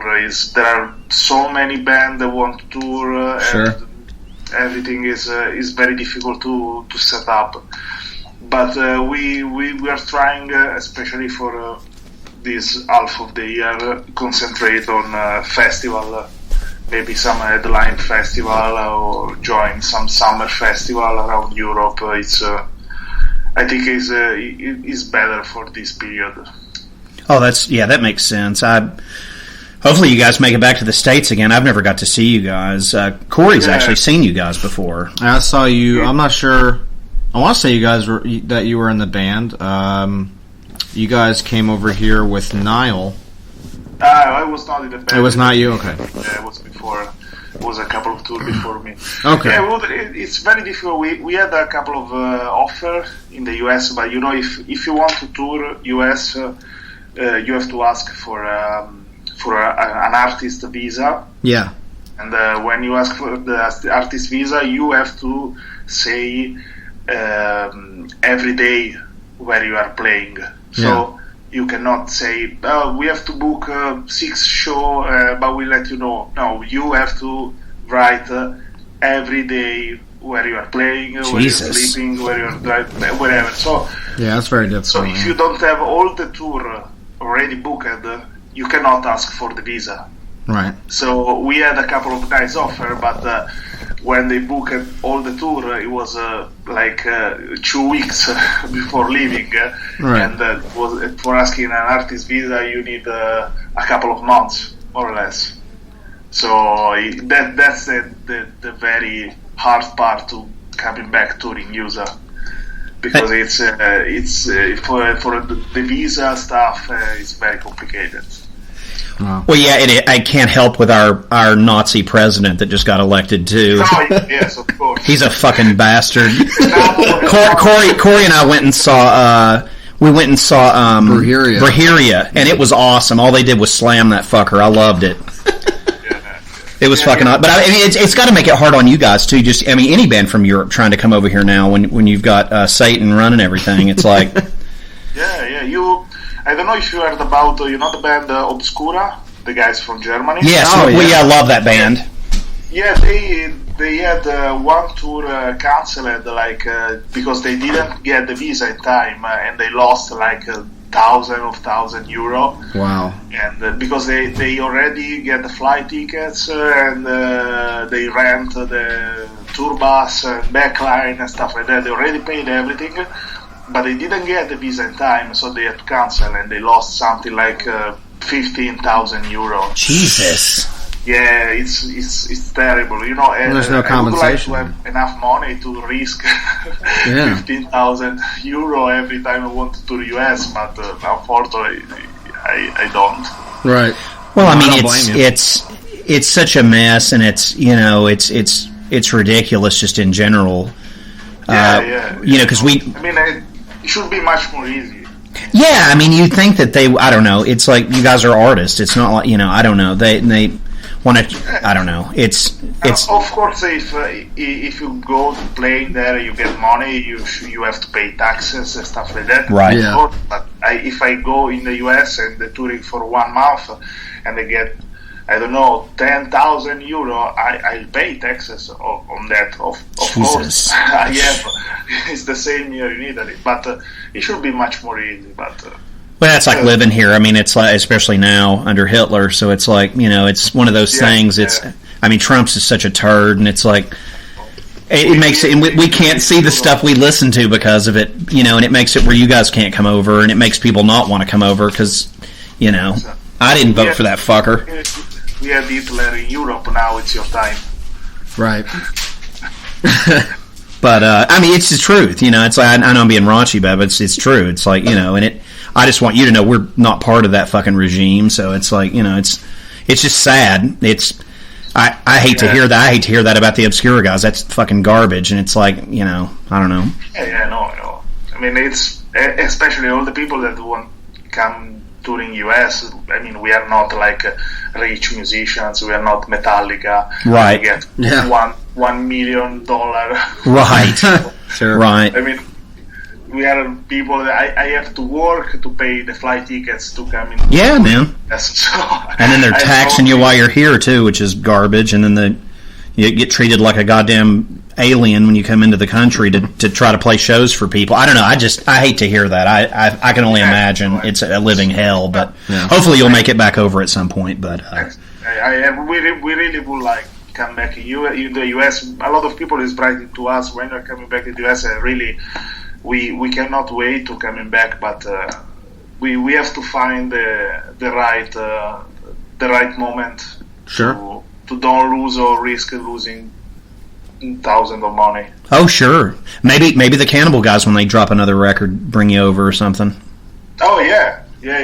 So it could be amazing. Or Behemoth or whoever, however you can get over here. We definitely want to see you. And speaking of which, I just want to talk about Cast the First Stone, because best death metal album, brutal death metal album so far this year. What a fucking killer record. We got to get into the awesome meat of Cast the First Stone. If you want to talk about, oh yeah, of course, it's fucking sick. I love it. When we left, we went and interviewed Immolation the other night. On the way back, we listened to the whole fucking album, Corey and I were rocking our balls off. And yeah, that's amazing record.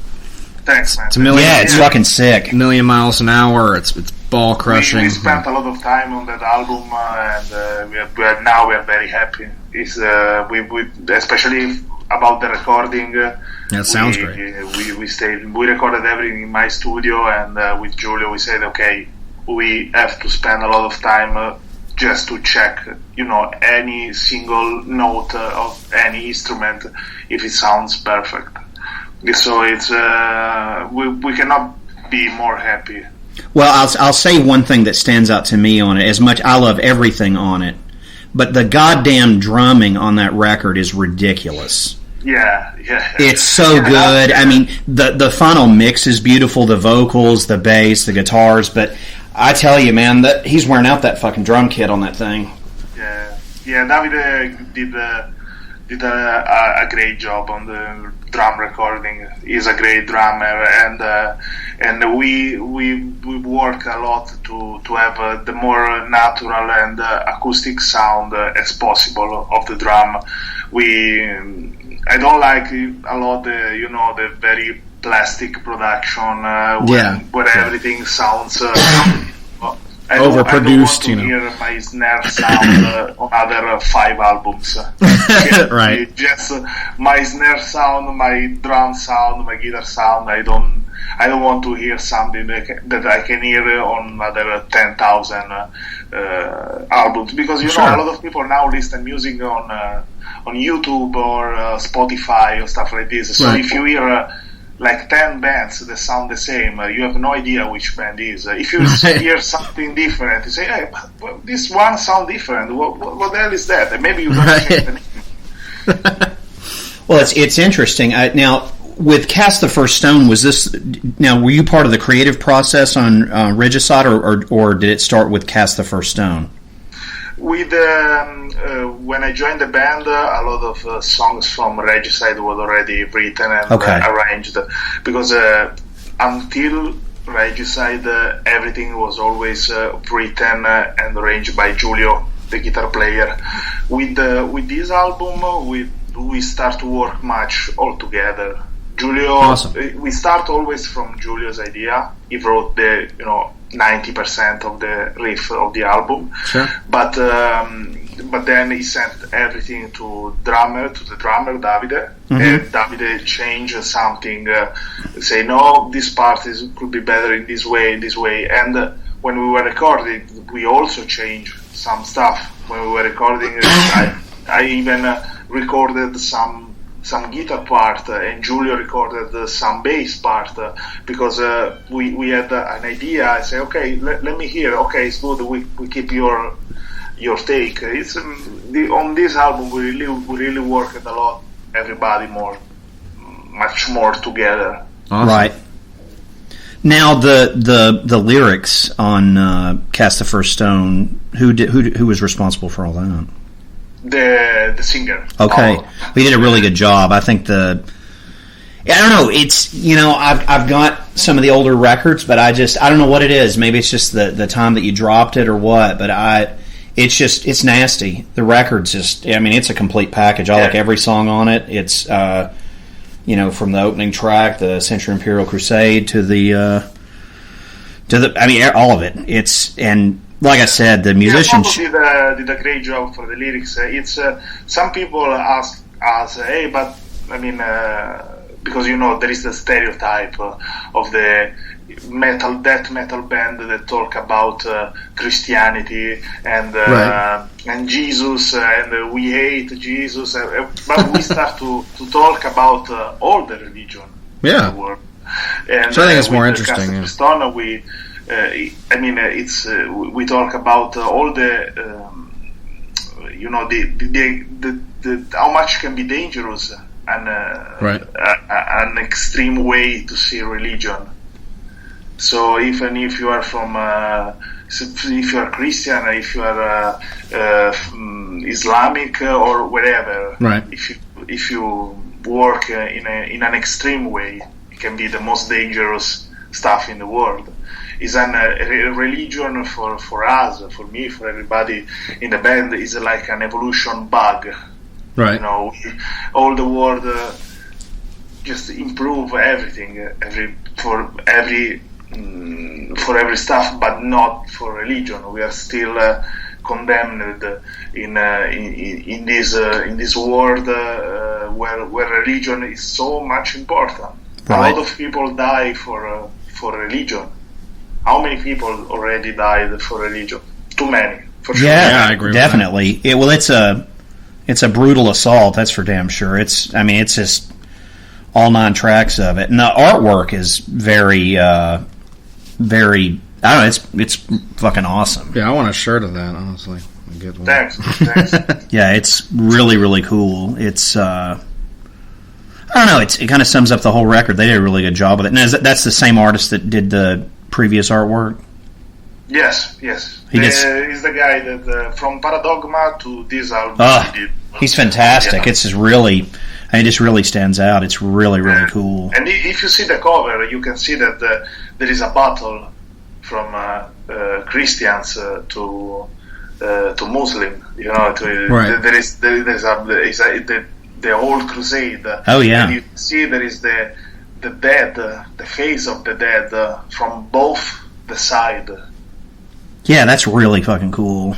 Because there is not a winner, there is not someone right or someone wrong. Right. It's just dead.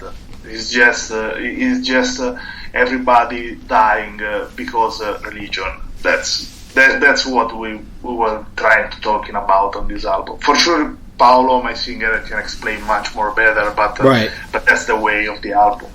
Well, it definitely gets the message across, especially the music itself. It's very chaotic, but it's very it packs a hell of a punch to it. It's very dark too. It's got a very dark thing to it. With this album, we did a lot of much more melodic stuff, but we try to mix not just brutal stuff, but brutal with something more epic, more sometimes even melodic. If you heard the Cast the Stone, the title track, the beginning of the song is very melodic, but it's very dark. So we try. I think this album is a new way for our fans. We tried, because we don't like to repeat every album like the previous one. We don't want to make a copy of the previous album. We like to change every album. This album we tried, like for Regicide, we did a lot of technical stuff, but I think with this album the response of the people was much more better. Definitely topped everything. This is the right way to work with the band. Absolutely. I'll tell you, a standout track for me on the record was Wall of Cohorts. I thought that was a really cool song. Oh, yeah. It's nice. It's a nice, like, I don't know, it's just where you've got that track on there, it's just, I don't know, it's a good way to start closing out the record. I don't know, I don't know, man, I can't say enough about this record, and I'm not just saying that, like, it takes a lot to really just blow me away anymore, and I'm really blown away by it. Like, it's just a really fucking good record, and you know, I'm trying to get people to notice it because it's fucking sick. But especially for death metal, you know, today, I feel like, you know, it's very important to release it like a really good death metal album. I mean, you can be comfortable with it as a musician or from a fan standpoint too, but these days it really means a lot when, you know, the bands take the time to make a really good record, and especially a band like you guys. And I just think it's a testament to what death metal, to me as a fan, and to probably the Doctor here, should sound like. And it's just awesome. It's like if I was to show somebody, like, hey, tell me a sick death metal band, I'd put on Cast the First Stone and be like, this is some awesome death metal. So this is our way to see death metal now, because something that I really don't like in the death metal scene now, I see a lot of, you know, death metal, old death metal band that they don't want to try to, you know, evolve or change being the sound. Or I see some very young, more deathcore band that they don't want to look for an own sound. They just want to copy someone else and make a new album. I like when someone listens an album and say, oh, this is Hour of Penance, or this is Immolation, or this is Morbid Angel, or I mean, you have to look for your own sound. I agree, 100%. Change it, evolve it. You have to try. If you don't try it, if you don't do mistake, you never evolve it. Well, you've polished it like steel. I mean, that new record, like I said, it's, I don't know, man, it's it's just a breath of fresh air, and I thank you for making it. Yeah, thanks. This is the best stuff that you can say to me. Really. Well, I mean, seriously, I'm not, you know, just blowing smoke here. I'm serious. I'm really blown away by it, because I heard it. I was like, wow, this thing's really fucking good. And it's, you know, I still physically buy music, so I bought the CD and stuff. So it's you know, it's just really good. It's fun to listen to. I got plastered and listened to it the other day, and it's good stuff, man. Thanks, man. Really, yeah, it's really good stuff. Of course, yeah. Of course, Cast the First Stone came out January 27th of this year. You know, in the States, I believe, and then it's on Prosthetic Records. So, to all you listening that do not have this fucking ass ripping record, you need to go pick it up. If you're a death metal fan, if you're just a fan of fast stuff, whatever. The best release right now that has come out, you know, I think, as far as heavy music in general. So thank you very much for that. It's a killer fucking album. We try to do even something better for the next album. Oh yeah, and we'll fly the flag, man. Oh yeah, definitely. And what some of the shows you got coming up or anything to promote the record? Yes, next week we're gonna play in Rome for our release party. Awesome. It'll be the release party of the album. We have other couple of shows in Italy. The half of March we have in the North Italy, and then we have some festival around Europe. We're gonna play in Romania. We're gonna play in Sweden, Denmark, and we are looking for some summer show in Germany. for this summer, and we received a couple of offers for a European tour this winter. We are checking which one could be the best one for us, and I think we're gonna do a European tour this winter. We are still waiting for a nice offer in the US, and we really would like to come back in the US. Yeah, we'd love to have you. I think if we found something very good for 2007, we for sure coming back in the US. Yeah, awesome. Yeah, that would definitely be amazing. I've never got to see you guys, but yeah, so that'll be something to look forward to there, and definitely catch them out at the festivals you guys will be playing at, and any tours you guys will be on. I'm sure people will get to enjoy that, because I can't imagine hearing that stuff live. So yeah, we are working a lot now also for the live show. You know, when you have to, now we are making some show like a headliner show, so we have to play like 1 hour, awesome. hour and a half. Something like that, so we have to play a lot of songs, and it's not so easy play like 80 minutes or 70 minutes of death metal. So we are working a lot to do a great show for the people, because if you want to see a band that make like 1 hour and a half of show, you have to do a great show. Oh yeah, definitely. Well, I'm positive that nobody would be disappointed with you guys, so it's no doubt in my mind. Now, if the other portion of the show is we talk about, if you don't mind, we talk about horror movies. Are you a horror fan? Horror? Yeah. Horror movie, you mean? Yes. Oh yeah, a lot. Well, I have Freddy Krueger tattoo. Oh, that's awesome! Hell yeah. Yeah. Well, Corey is a huge Italian horror fan, and love the Italian stuff. Yeah. So are you? Is it still big over there? Yes.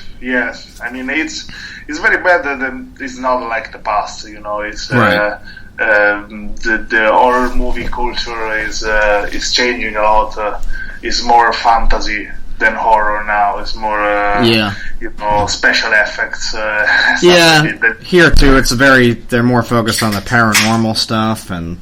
It's little children ghosts, that kind of shit, Yeah, I never liked the all new paranormal movies, like Paranormal Activity or stuff like that. Yeah. I never liked so much. That's for teenagers, I guess. But are sucks. you more of a Fulci guy or Argento?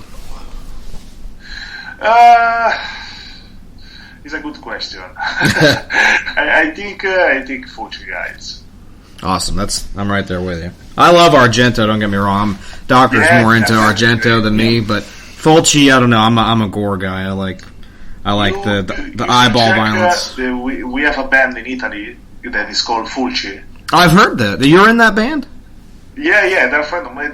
The singer is a friend of mine. That's awesome. Yeah, you've actually played them for me. Yeah, the Fulci band. Yeah, I've heard them. Yeah. Mm-hmm. I know them. I know the guy that I know much more in the band is the singer, because he lives in Rome.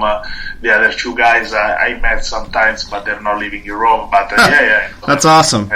Yeah, I have checked them out. They're very different. They're more on the slam side of the brutal death metal stuff. But they're much more slam. Yeah, I do like them though. They're different. So and plus they're slam band. Right.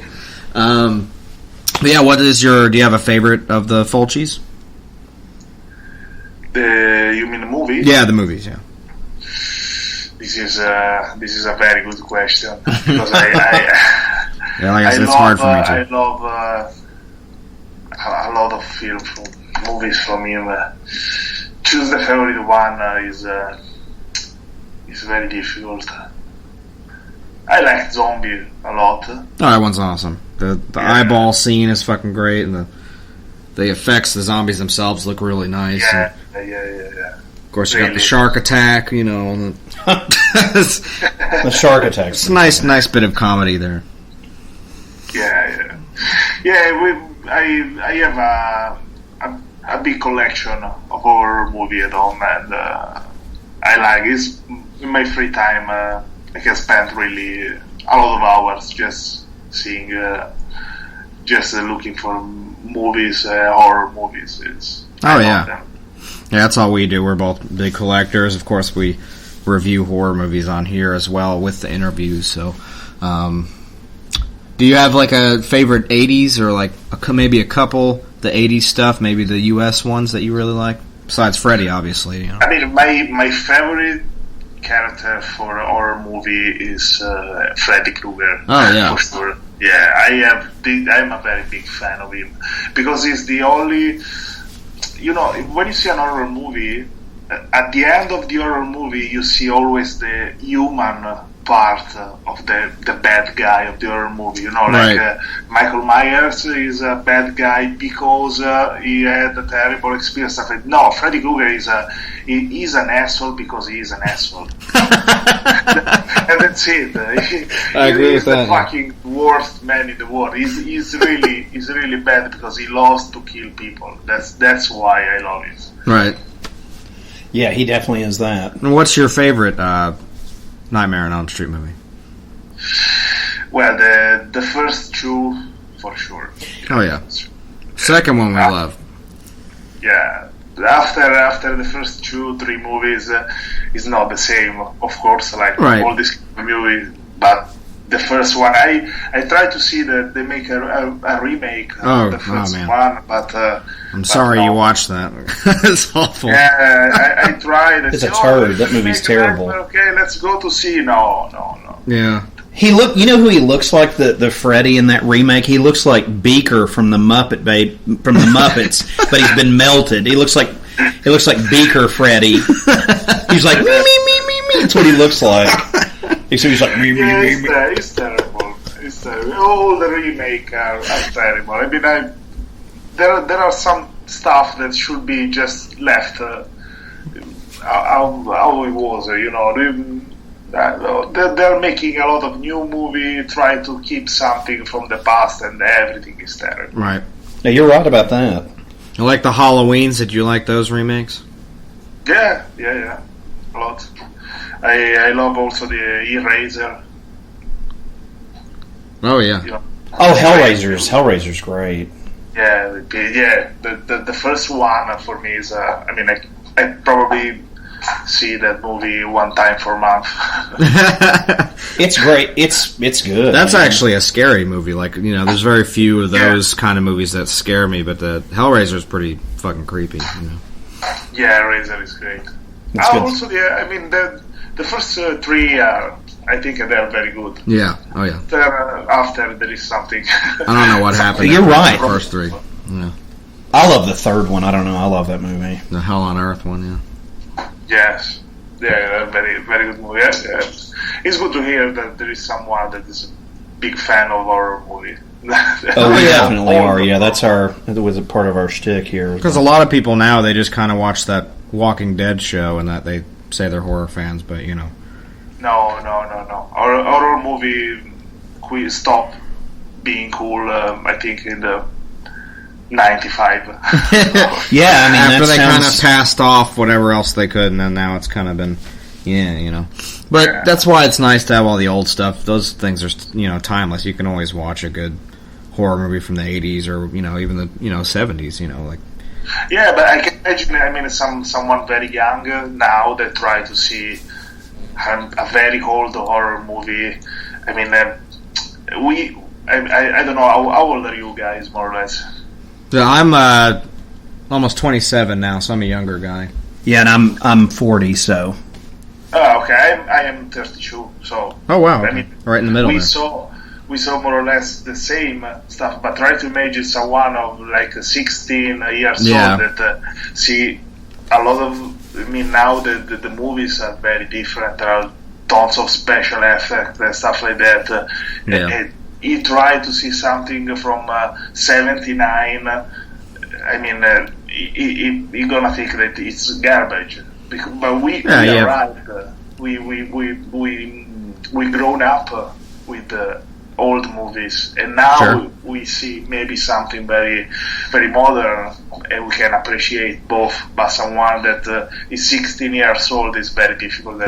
Yeah, they can't. Really. They have very short attention spans now because there's such a high stimulus for explosions and special effects and superhero shit and all this stuff. So and video games are crazy. So people now, they have to be constantly entertained, and if there's like a shred of story in something or character development, they're like, this is boring, But right.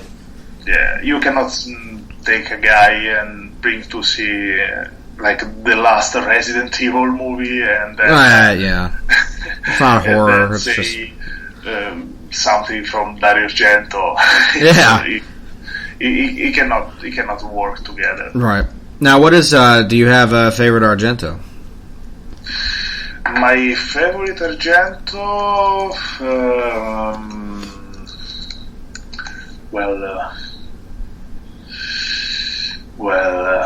I like a lot Suspiria.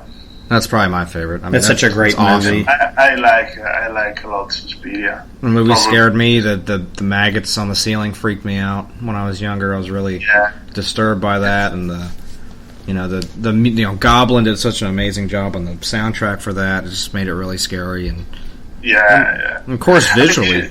The only stuff that I don't like a lot, Dario Argento, is the movie that when he start to make movie with the daughter, with Asia Argento and stuff, the Mother of Tears and all that stuff. From that point, he start to be, I don't know, a bit less interesting for me. Sure. I agree with that. The only movie I ever liked her in, and it's not an Argento film, I forget who directed it. You ever seen The Church? The Church from Dario Argento? I don't think it's Argento. I think he produced it, but I remember she's like really young and nude in it, and I remember just thinking it was weird as a kid because she gets fucked by like Satan in the film. There's like a dude, or it is a demon that fucks her in the church in the film. I think. I'll search The Church. That's it's a really good movie. I forget who directed that. But she's nude getting fucked by a Satan priest or something in that thing. Because Dario Argento did the Church, the movie, La Chiesa. It's from '89. That's it. Okay, that's so it. it was Argento. Okay. That movie's fucking crazy with her in it. I mean, that's one of the only things I ever liked her in anyway. Yes. So yeah, The Church. Check it out. Until '95, I think he never did a bad movie. Right. After '95, '96, when he started to make movie with Argento, I don't know. It's already very nice, but less interesting. Sure, I agree with that. Yeah, it's strange. I mean, I think I don't know what she looks like now. She was hot, but I don't know. But yeah, she's still not bad. I know she was in that Land of the Dead movie. Was she in that? She's one of the girls that she could be better if didn't abuse a lot of drugs. But sure, yeah, that happens. It's weird. A lot of fun. It's a horror movie in and of itself. I mean, she looks good sometimes, and then I don't know, but it's strange. It depends what kind of night she spent. Well, she was making a movie where my parents live with God, what's his name? The guy from Easy Rider, not Jack Nicholson and not Dennis Hopper, but James. No, this is going to drive me fucking crazy. Not Dennis Hopper, not something Fonda, right? Yeah, Peter Fonda. It was Peter Fonda and Asia Argento, and they were making this movie where my parents lived in Tennessee, and I met her, and she was really rude and just not very nice because they were using a friend of mine's house to shoot whatever film that was, and I don't even know if it was a horror movie. I don't even think it was, but either way, they're shooting this film or whatever, and I remember meeting her. I was like, "Yeah, I saw you get fucked by a demon in the church," and that just didn't really go over well. But whatever. Oh yes, I think I was looking now on internet, and this is this movie, and Asia Argento was the the director also. Yes, awesome. That's it. Yeah. But anyway, that thing was shot. Some of it, or I don't know if all of it, but some of it was shot in Tennessee, which is just weird. But I think the movie title is "The Heart is Deceitful Above All Things." Oh, okay. It should be the title. I'm just looking. I never see this movie. That's strange. Yeah, it's just weird. I don't know, but yeah, too much drugs. Oh yeah, I agree with you. I totally agree with you. But it's like. Well, man, I can't thank you enough for doing this. I'm sorry it took us so long to get it set up. No, man, really, it was a big pleasure. Absolutely. Well, hell yeah, man. If you want, come back on with the whole damn band. We'd love to have you. Yeah, sure. I would like to see maybe next time with the guitar player, because he was supposed to be here tonight, but we had a problem. We had to stay much more working. So. Okay. It was just me, but really, maybe next time we try to organize with him, because the other two guys live outside Roma. Davide, the drummer, lives in very north Italy, and Paolo, the singer, lives like 3 hours driving from Roma. Wow! Well, I mean, if they've got Skype, we can get them on here. There's a way we should be able to. Sure, absolutely. We should be able to get all of you on here at once if they've all got Skype. But yeah, absolutely. I talked with Giulio, and we try to set up something very soon. We'd love that. Hi everybody, this is Marco from our Penance. You are listening to FANTASM Podcast. Awesome, man. Well, hey, man. Well, look, I'll be in touch, and when we put this episode up and we get it paired up and we get it up on iTunes and everything, I'll shoot you a message and let you know. Sure. Send me the link when it's online, and I'm gonna share it. Awesome, man. He'll send it here in a few seconds. Well, yeah. Marco, thank you so much for this, brother, and I'll be in touch. It was great talking to you, man. Guys, we keep in touch, and thanks a lot for your time. Fuck yeah, man. Take it easy, brother. Cheers, man. Thanks, guys. See ya. Have a good day.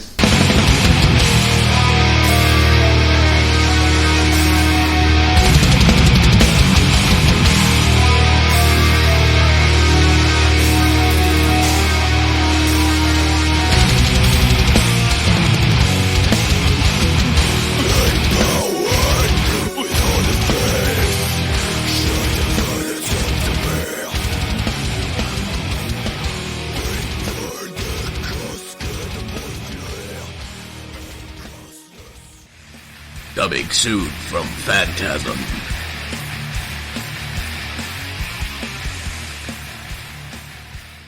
Good evening, Walnut Lake shoppers. It's closing time. The store will be closing in 15 minutes. But the night crew still has work to do. We're gonna get in so much trouble. Because there's one last customer who isn't satisfied. No, this creep keeps calling her. He's driving us nuts. Leave me alone. He wants to slash their prices. Who's there? He wants to cut their inventory. You're crazy! He wants to chop until they all drop. I saw him kill Linda. And now, he's turning their retail store. There's gonna be one more killing here tonight. Into a wholesale slaughterhouse.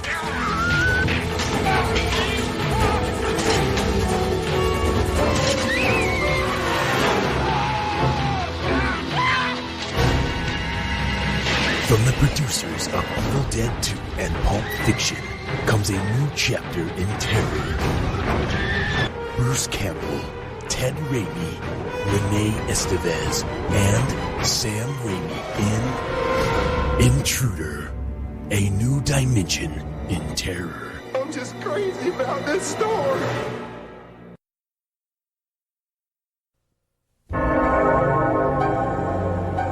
Every legend is based on fact. Every myth is grounded in truth. For 17 years, the town of Haddonfield, Illinois, has been haunted by a night when evil roamed the streets and a madman ruled the night. Everyone knows his name. Now, everyone will know the truth. I knew what he was, but I never knew why.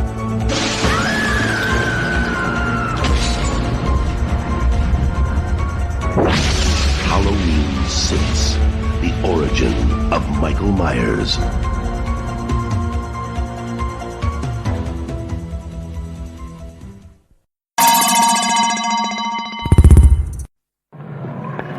See Jimmy Lane as Reno Miller, a man driven to the very edge.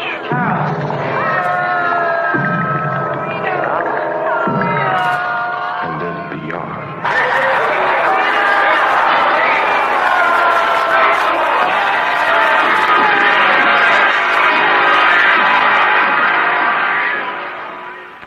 The driller killer is coming. Just a window.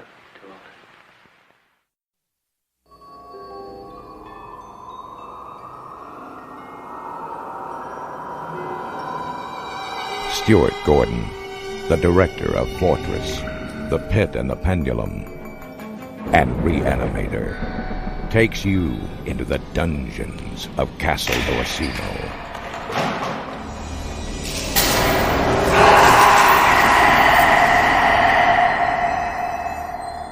Now an American family Welcome to Castle Riley, lady. will inherit a legacy of evil. They say the castle is haunted. And a master of modern horror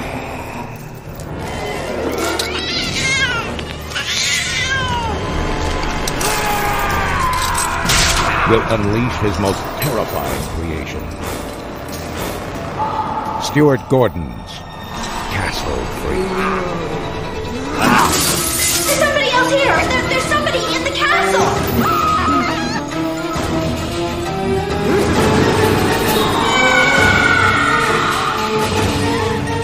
We want you to search the castle.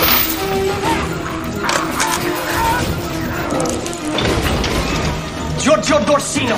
He was never buried. She kept him alive. He's here somewhere in the castle.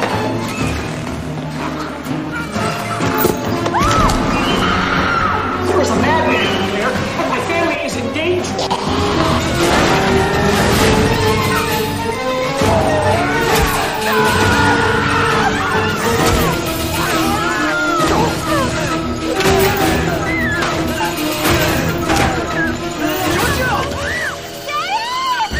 Reanimators Jeffrey Combs and Barbara Crampton in Stuart Gordon's Castle Freak.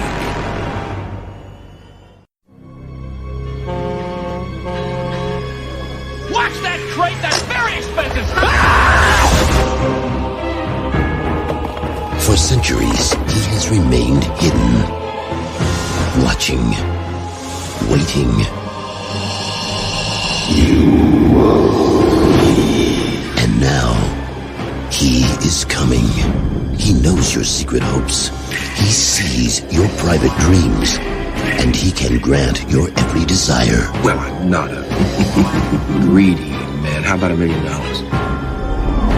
I remember a certain potentate whose last party was talked about for centuries. God, how I'd love to host a party like that. I wish to be beautiful forever. Even if it kills you. As you wish.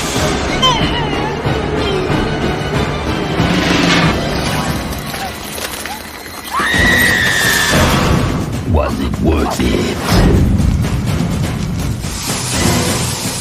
Would you like to escape death? No! Beg for your life. Help me! Pray for your soul. But whatever you do... Ready to play? Don't make a wish. Wishmaster. Careful what you wish for.